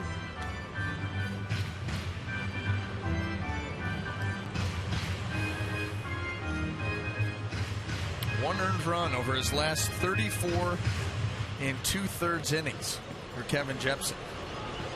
He had a perfect 7th inning in Friday's game. Kiermaier, Jennings, and Zobrist. And is ahead of Escobar, 2 strikes. 1 ball, 2 strikes. Joyce has scored a run in the inning. Longoria's at third. Loney's at first.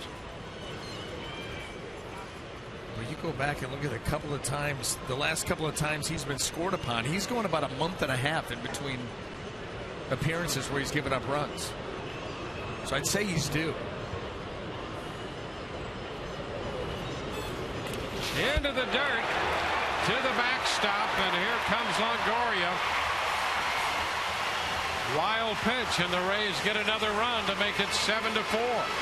Well, you get another runner into scoring position where Jepsen is looking for a strikeout and keeping Longoria at third. He yanks that breaking ball right in the dirt, and Iannetta really had no shot at it.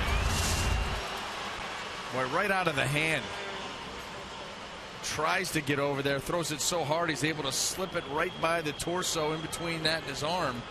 And there's the Rays' 4th run.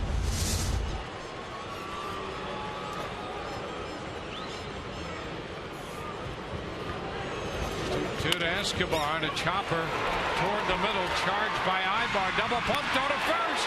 Safe the call. Rays get another base runner. Ibar had trouble unloading it, had to pump twice, and that gave Escobar enough time. Yep, he got to it in time. That right there is the difference. You see where Yunel Escobar, watch where he hits the bag. The front edge, closest point to him, and he does get there in time. Good hustle up the line, went to the right part of the bag. Making things real interesting now. Just like that, all of a sudden the Rays have the tying run at the plate. 7-4 now with runners at first and third. And here's Forsythe, who's hit the ball very well the last couple of games. Pitch is down. He lined one off the wall and left in the 6th inning. We talked about that ball he hit out last night in the 8th. It was a majestic home run. 2 for 3 today, Forsythe.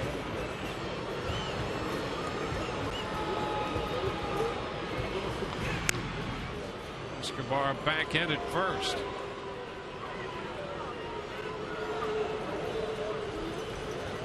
Sean Rodriguez on deck.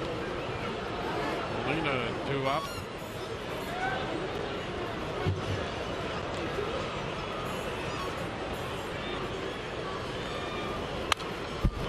Foul back.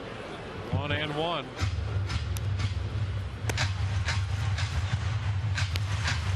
Grant Balfour up in the Rays bullpen.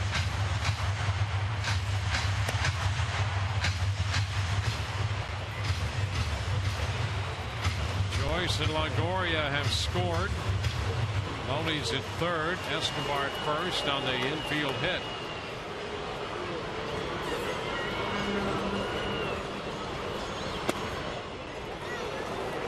Ball 2.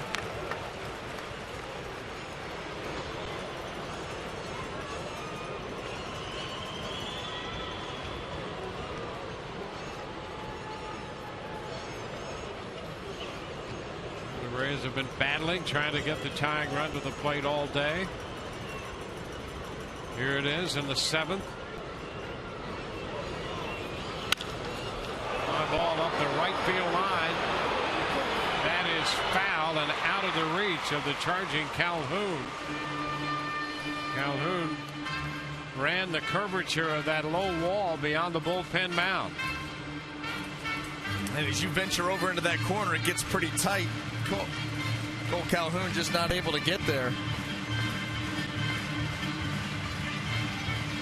Well, Forsythe got to continue to battle here because this is where Jepson can try to put you away with that mid to upper 90s fastball or that curveball that's got a lot of bite and a lot of sweep to it.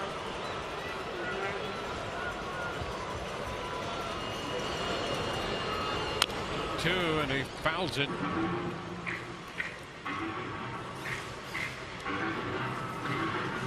It's a battle here. Sure is. Forsythe against Jepson. With that runner at third, less than 2 outs. The Rays eyeballing at least another run, maybe more.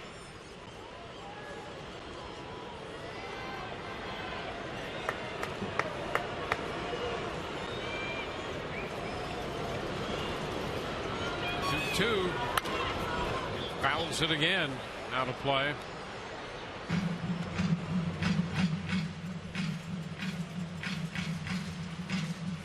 Rays with a run in the 4th. They scored a run in the 5th. They have 2 across in the 7th inning.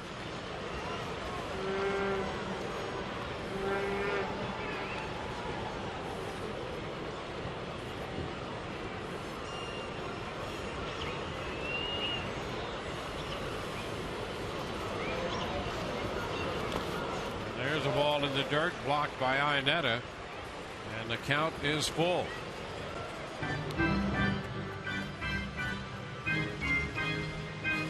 Well, in what has not been all that a pleasant experience for the Rays so far today, it's suddenly gotten very interesting. Well, the full count now. The Angels have really had the door cracked for them all afternoon long. They're finally taking advantage. Maybe they kick it in right here.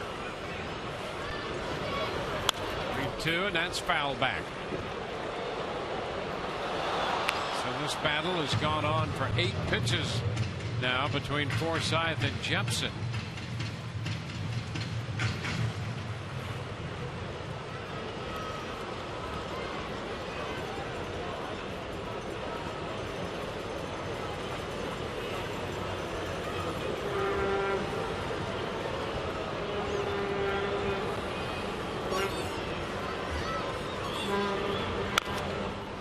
Tapper foul, boy. It seems so crucial for the Rays to at least pick up this runner from third base here to make it a 2-run game. And that's what this battle has been all about here right now.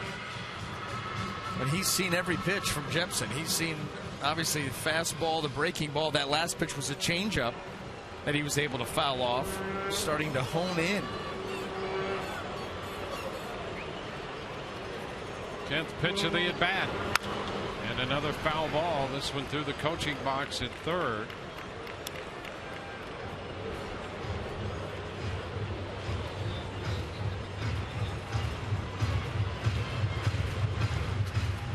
It's starting to become reminiscent of the Howie Kendrick at-bat in the first inning against Jake Odorizzi.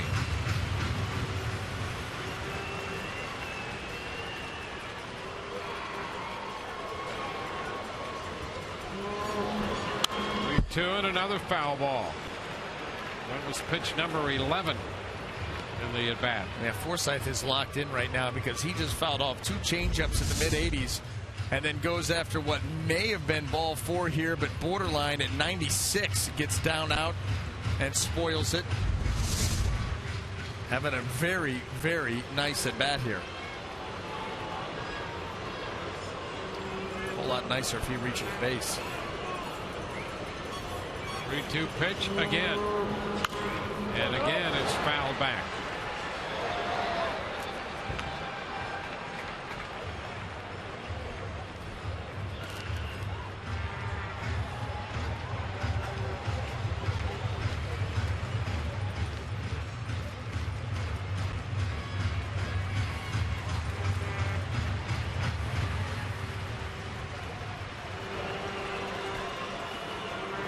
Go Fox track.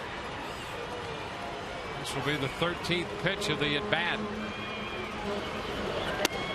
and he walks him. A 13 pitch at bat, and that will load the bases. Boy, what an at bat by Forsythe. There was a 13 pitch at bat by Howie Kendrick in the first, and now a 13 pitch at bat by Forsythe here in the 7th inning. And the Rays have loaded the bases with Sean Rodriguez coming on to pinch hit. Boy, how about the take? That was a close fastball down and away. And he had fouled off a similar one earlier in the at-bat. That one he takes. It's ball 4. The bases are now juiced.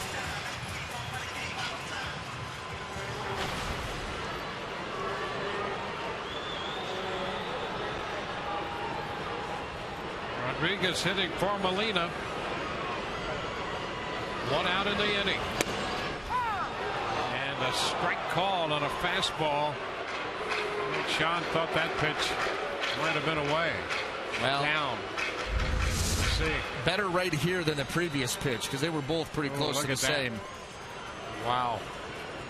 Just a little bit of the zone for a strike.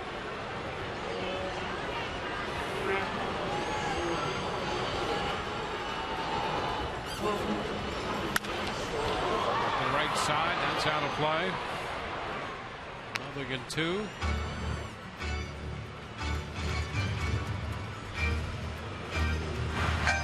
Joe Smith up in the bullpen now for the Angels.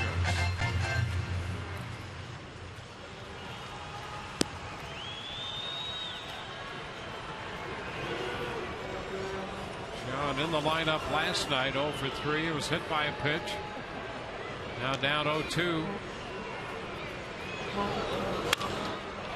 Fouls this one up the right side, out of play beyond the bullpen area.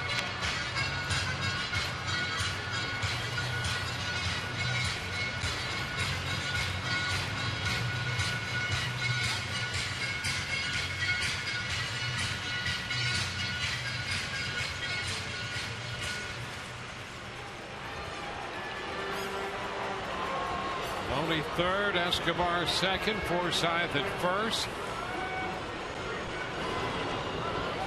Second 0-2 pitch.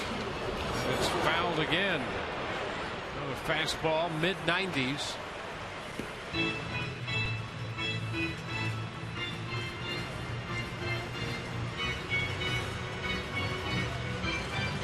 Weaver worked 6. Really came on. Faced 4 hitters here in the 7th. This is the 3rd hitter for Jepsen.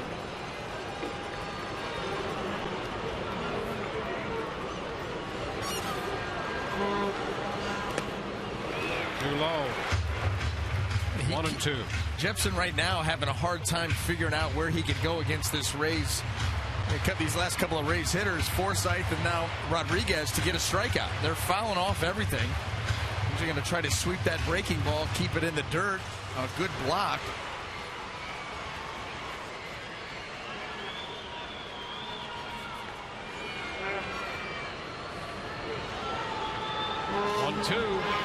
And he got him. He struck him out. Fastball up.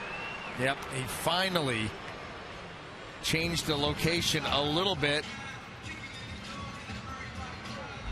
And Rodriguez, he fouled it off, just not able to get enough of it. This up above the belt. Just a hair too high. That's the second out of the inning. Mike Scioscia out to make a pitching change. Joe Smith's going to get the call. Back in a moment.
Dugout.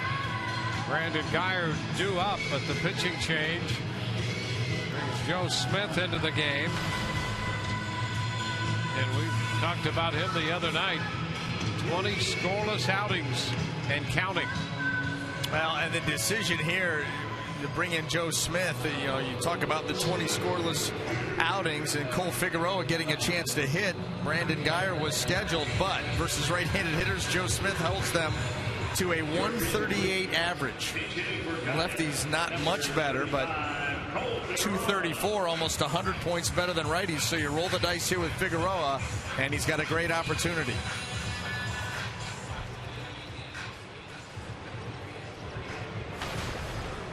So it's Figueroa with the bases loaded and 2 outs, and Joe Smith on the mound.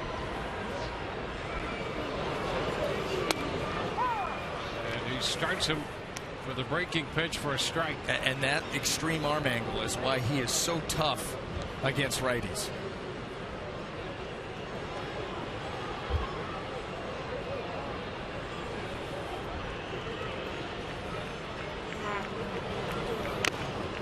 Foul ball, a little piece of it.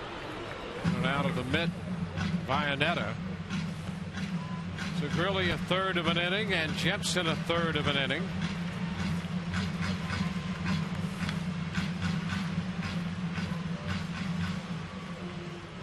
Well, for Joe Smith, he's a fastball slider guy. It's just going to be a matter of where's he going to try and put it.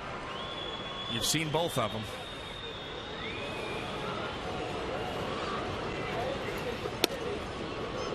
Down and in. The ball and 2 strikes.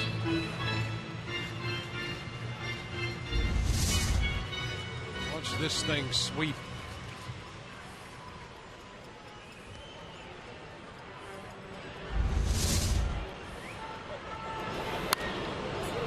Figueroa protecting there to stay alive on the pitch that started wide.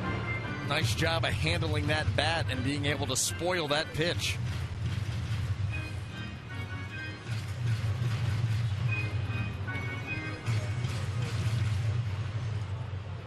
One and 2 the count. 2 runs have scored.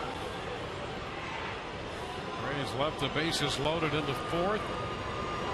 Trying to do something here with 2 outs and the bases loaded in the 7th. It's popped up. Foul ball will carry back over the screen and out of play.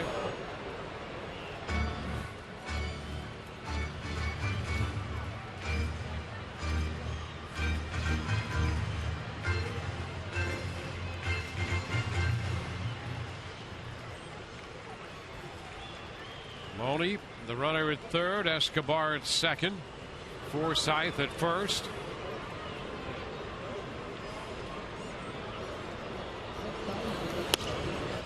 And he just missed. Smith did. 2 and 2. Well, the more comfortable that you can become with that release point, the more that's going to favor Figueroa in this at bat. Put the ball in play and give yourself a chance. There's ball 3. Breaking down and in, and the count is full. So look at this take. You see that slider. It's like that knuckle curve. One finger spinning that. That's why he's able to get so much sweep. 3-2. And ball 4. Figueroa draws the walk. That's going to force home Loney. And the Rays now make it a 2-run ball game. Now they're just a base hit away from tying this game. And a great at bat by Figueroa to draw the bases loaded walk.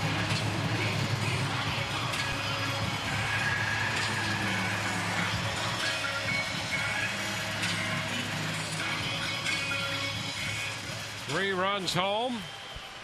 Kevin Kiermaier up here with the bases loaded. Kiermaier hits it on the ground to second. Kendrick makes the pickup, and the throw will retire the side. But the Rays spring right back into this game, scoring 3 in the 7th. They now trail by 2.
It's 7-5 after our Rays Live postgame show. Make sure you stay tuned for the cook-off. Cooking with Evan Longoria. He goes head-to-head with our own Kelly Nash. They went over to Ducky's, made 3 different items, had a little taste contest, and we will show you that right after our Rays Live postgame show. Guys, new pitcher is Grant Balfour. He came in the other day in Minnesota, watched some video after he walked a couple in a save situation. He said he felt like he was yanking his head towards the first base side. The last 3 outings since hasn't walked a batter. He calls it keeping his head on the plate. He feels like he's been doing a better job at that. Back to you. And we've seen the fastball with a little extra zip, and I think a little more confidence in the fastball. And you can see the last 3 outings, including the one Friday against the Angels. So he's on here in the 8th. The 5th Rays pitcher, and he faces their catcher Chris Iannetta. It's low and outside. Kurt Casale takes over behind the plate. He'll go into the 9th spot in the Rays order. Sean Rodriguez stays on, and he'll play left field. Long one, well foul. Boy, he hit that ball a mile, but well foul. And it's 1-1. You know, and Grant, looking at that video, anytime that you feel like you've identified a potential problem and you feel like you've fixed it, that will give you a boost of confidence also. Then you go out there, you get the results to back it up, and you start to fly high. And that's what the Rays are going to need out of Balfour here. Fly ball, right field. Zobrist back to the track. 1 away. Confidence so much a part of success at this level. Everybody's good. Everybody's talented. But you're able to make adjustments, play smart, execute, and do it with confidence. That's how you succeed. That'll be the top of the order, Cole Calhoun. Rays got down 5-0 today in the first. Jake Odorizzi made 46 pitches in the first inning. 1 ball, no strikes. Interestingly enough, Angels pitchers made 47 pitches in the 3-run 7th for the Rays.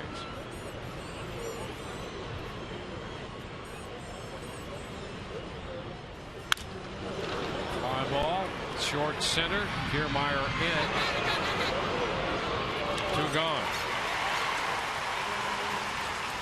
So 2 up, 2 down. Well, there's absolutely no quit in this Rays team as they've battled all the way back. They've got 2 shots left, a 2-run deficit as it stands right now, and been building momentum. I mean, they've scored all 5 of their runs in the last 4 innings. There's Mike Trout. Baltimore won today. The Blue Jays lost to Houston.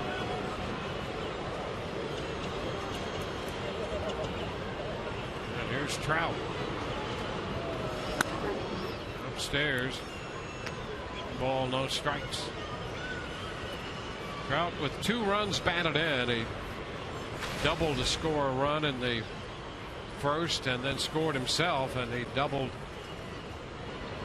Chased home another run in the 6th inning.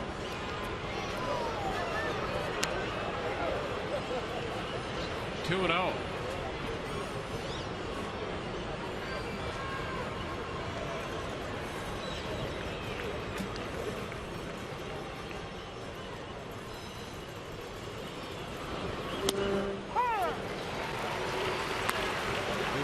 And a strike.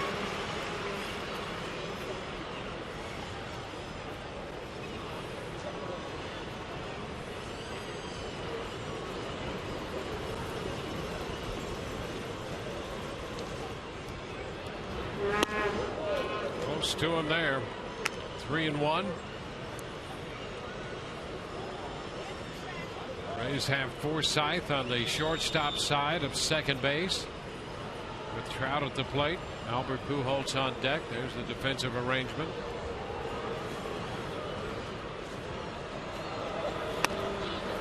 And he walks him. It's the first walk given up by the Rays bullpen. Rizzi walked 3 in the 3 innings he worked.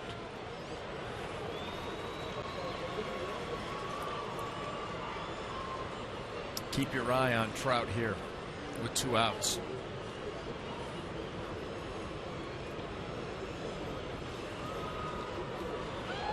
Albert Pujols is the hitter.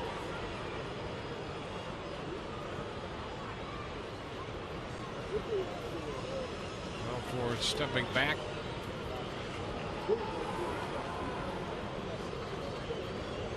Trout picked up a steal in last night's game. He is 11 of 11 in that department. It's low. 1 ball, no strikes.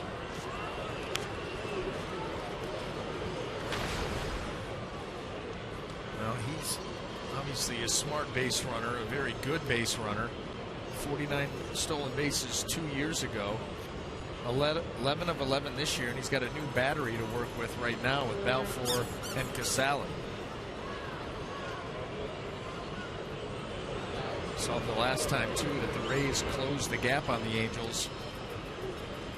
They used the stolen base to try to expand that lead once again.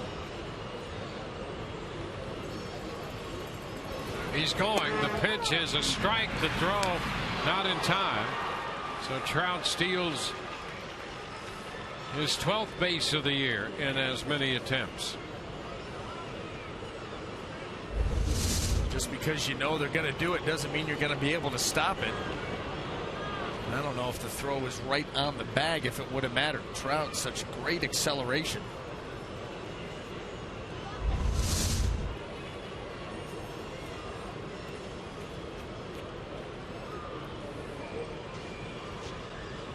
Count on Pujols stands at 1-1.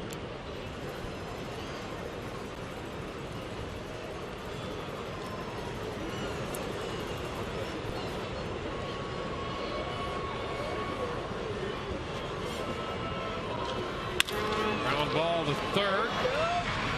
Longoria throws a strike to first. No runs, a walk, and a man left. Bottom of the 8th coming, 7-5 Los Angeles.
Birthday today, August 3rd. A comeback win would be a nice birthday present for him as the Rays head to the bottom of the 8th. You're going to have to wait till Tuesday night for the next Rays Live pregame, brought to you by your Gulf Coast Honda dealers. No TV tomorrow night, as Todd mentioned earlier.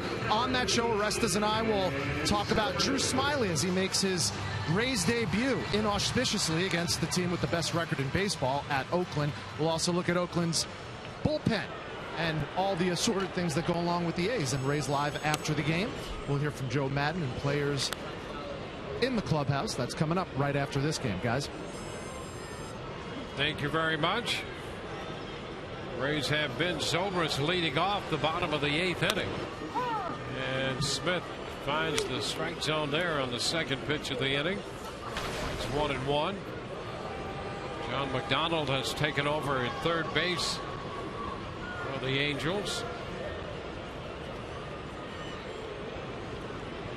We're in the 8th. The Rays trail by 2. Zobrist lifts it to the opposite field. Navarro out there to grab it.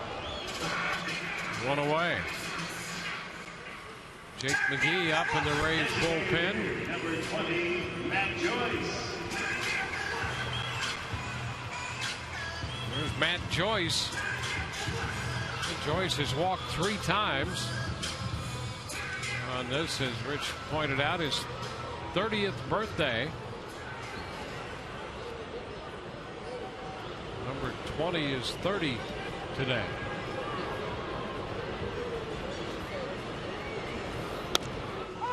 Smith throws him a strike.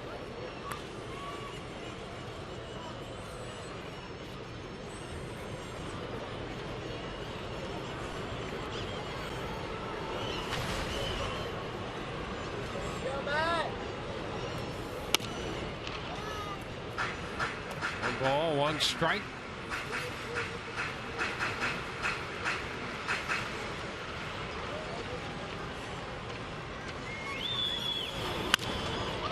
Into left center field. That's going to fall. Base hit, and the Rays will get the tying run to the plate. And it will be Evan Longoria. Matt on for the 4th time. So there you go. Now, right off the end of the bat, you'll see it right here. This ball starting to move off the plate, and Matt full extension, able to flip that ball out there into left center, and what the Rays needed. Tying runner to the plate. Longoria now 2 of 3 in his career against Smith. A couple of doubles, including one the other night. How about that pitch changing direction? Strike 1. Now that breaking ball, it's that knuckle, and he sweeps that straight across like a slider, but just one, wasn't like that knuckle curve. Are foul. 0-2. I'll tell you what, when you spin that ball with authority over just one finger, you create that tighter spin than a lot of times that you can get with just a traditional breaking ball. And that's why you see that thing really take off combined with that arm angle.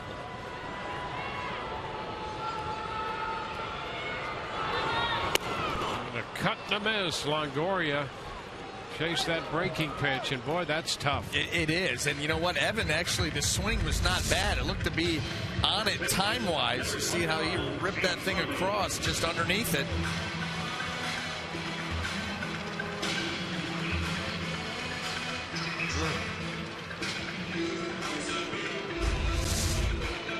So now James Loney will get a look at Smith from the other side of the plate. The left-handed hitting Loney. A 3-hit day for Loney to go with a sacrifice fly.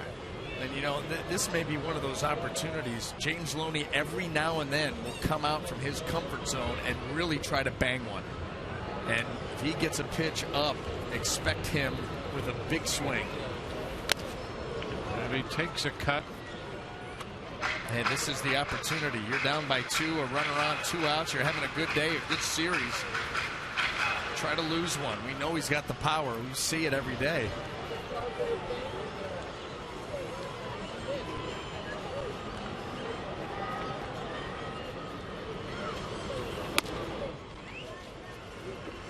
One ball, 1 strike. Yeah, if I'm Joe Smith, I'm leaving everything away from James Loney.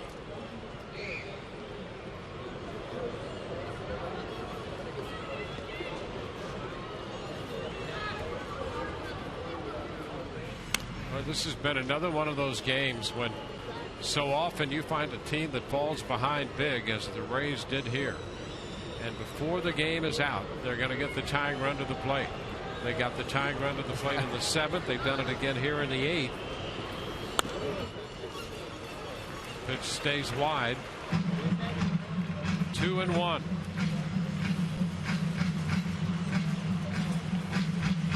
Yunel Escobar on deck.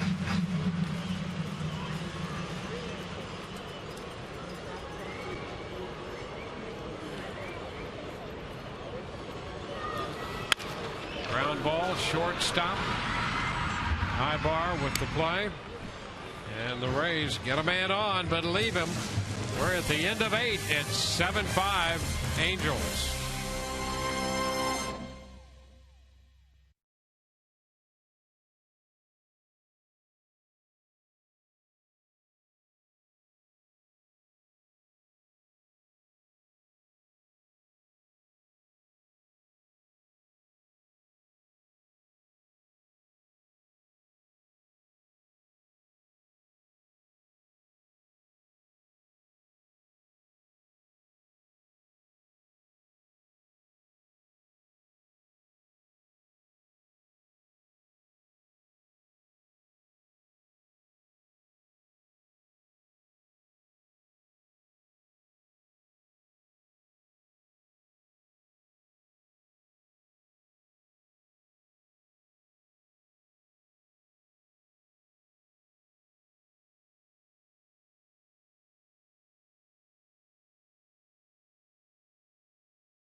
Tropicana Field.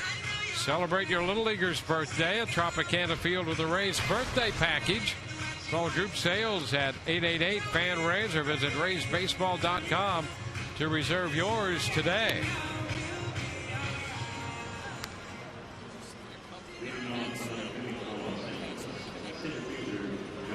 Jake McGee is pitcher number 6 for the Rays.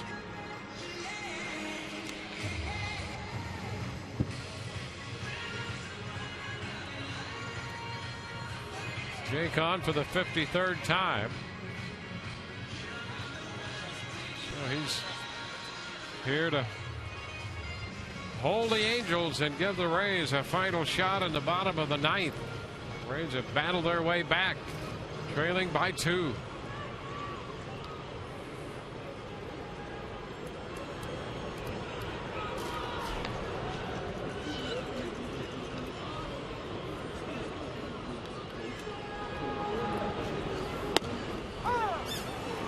Pitch to Josh Hamilton is a strike.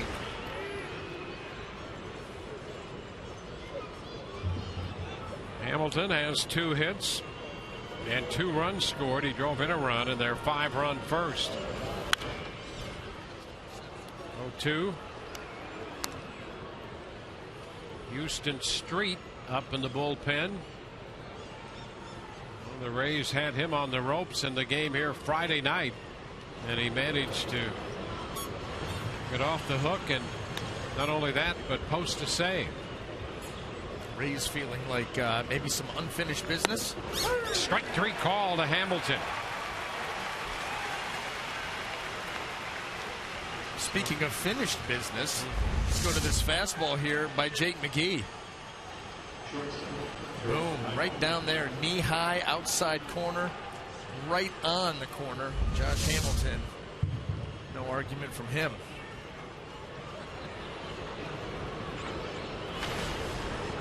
Now Eric Ibar.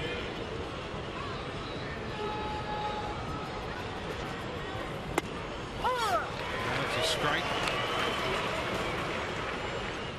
Easy gas.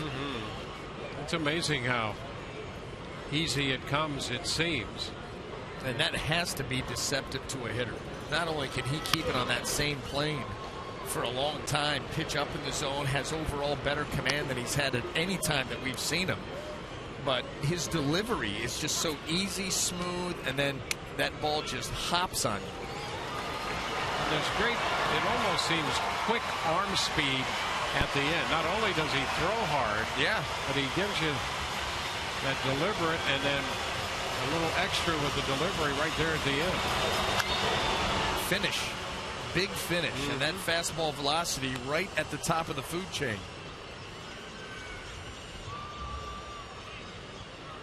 His range, how about that? 95 to 98. We can dream, can't we?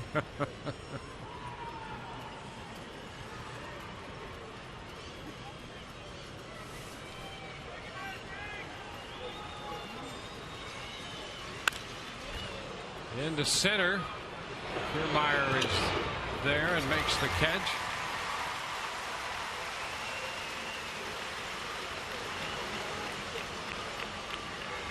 Kiermaier with that ball off Ibar's bat. Not completely sure at the beginning. He sort of a little curving move to get a beat on that one, and he got there to make the catch. It's Kendrick.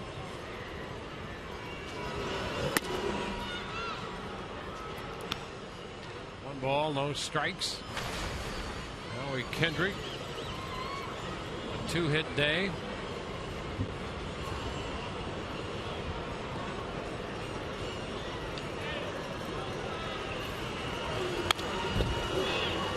Right back.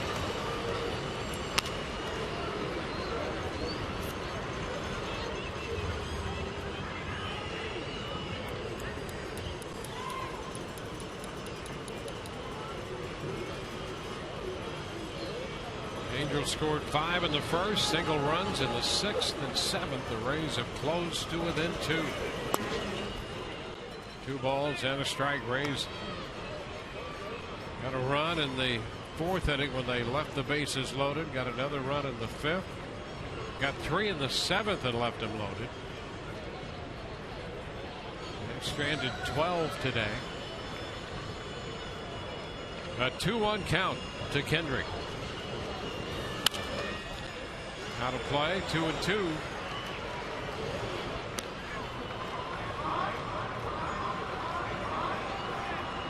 Rizzi worked 3 innings.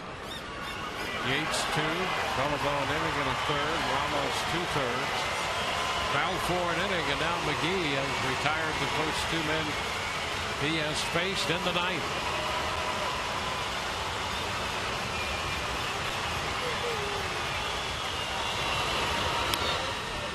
This went off the mitt of Casale.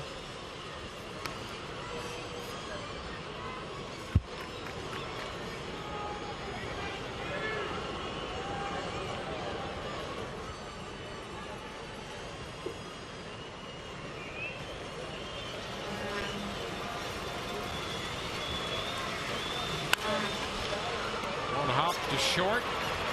Escobar's throw right there. 1, 2, 3 go the Angels. Rays coming in for their final shot.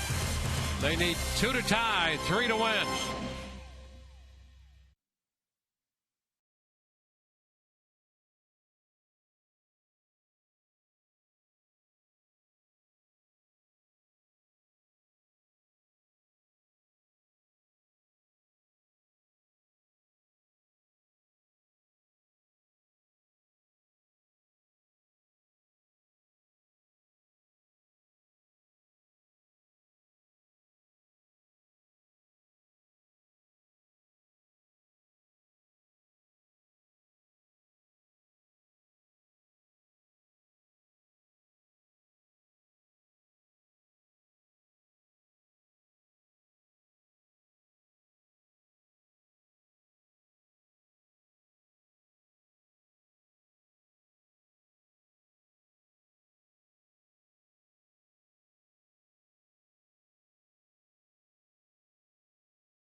Is making some noise here in the bottom of the ninth where the Rays trail 7-5. Rays do have Escobar lead off, then Forsythe and Rodriguez and Houston Street saved the game. Game one of this series for the Angels. Will make his 7th appearance. Leading off the ninth inning for the Rays, the shortstop, number 11, Escobar.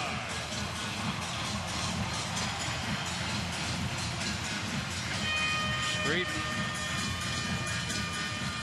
5 saves. Well, the Angels, he had 24 over in the National League. And here is Escobar. Well, the Rays had the bottom part of the order up there Friday and loaded the bases against Street. Here's Escobar leading off the bottom of the ninth today. Let's pitch a ball. Well, that inning was extended. A lot of Rays got to see Houston Street having a bat off of him. It didn't turn out the way that the Rays would have liked, but got a chance to get it right here this afternoon. Ball 2.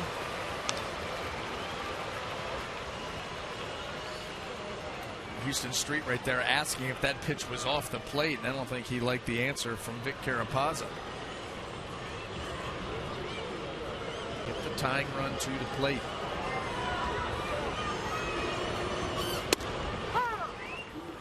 That's a strike.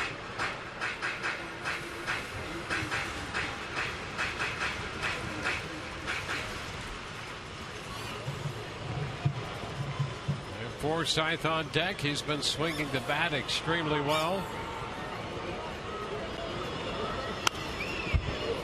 Escobar fouls it back 2-2. Now he saw a breaking ball there that was hanging in the middle of the plate. And I think he's asking Vic Carapazza, was that going to be a called strike? Because it was up at the top of the strike zone, and he really tried to uncork on it. In fact, that swing may have gotten a little bit too big.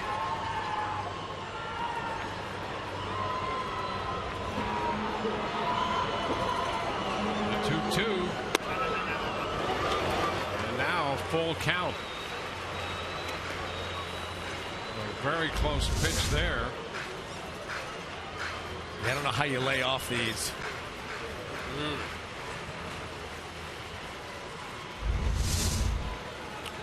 3-2.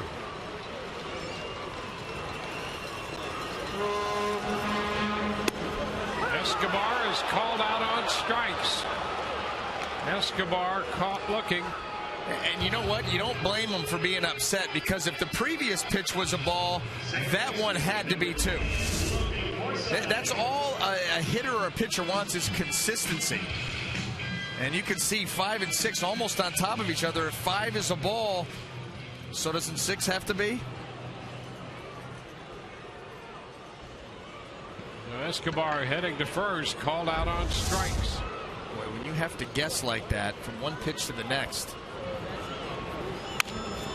And a little ground ball off the bat of Forsythe. It's going to be handled by Ibar. He was jammed, got it by the mound, and Ibar throws him out. 2 outs with the bases empty here in the ninth. And Sean Rodriguez will try to work his way aboard to give the Rays a shot.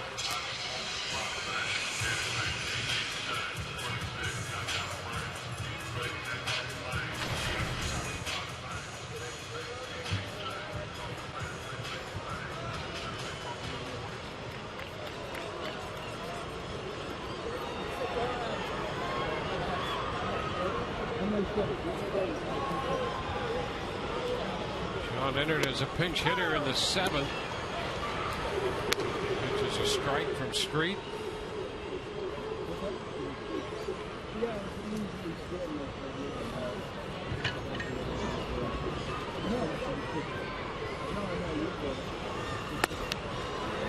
Cut and a miss on the slider. the Rays find themselves down to their final strike. And I would expect that you would see the same pitch from Houston Street, maybe try to move it an inch or two off of that one.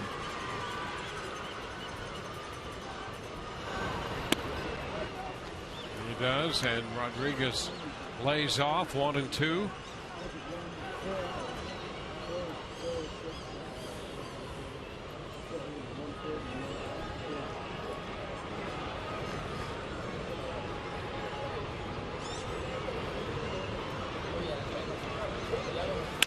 Ground ball headed to Ibar.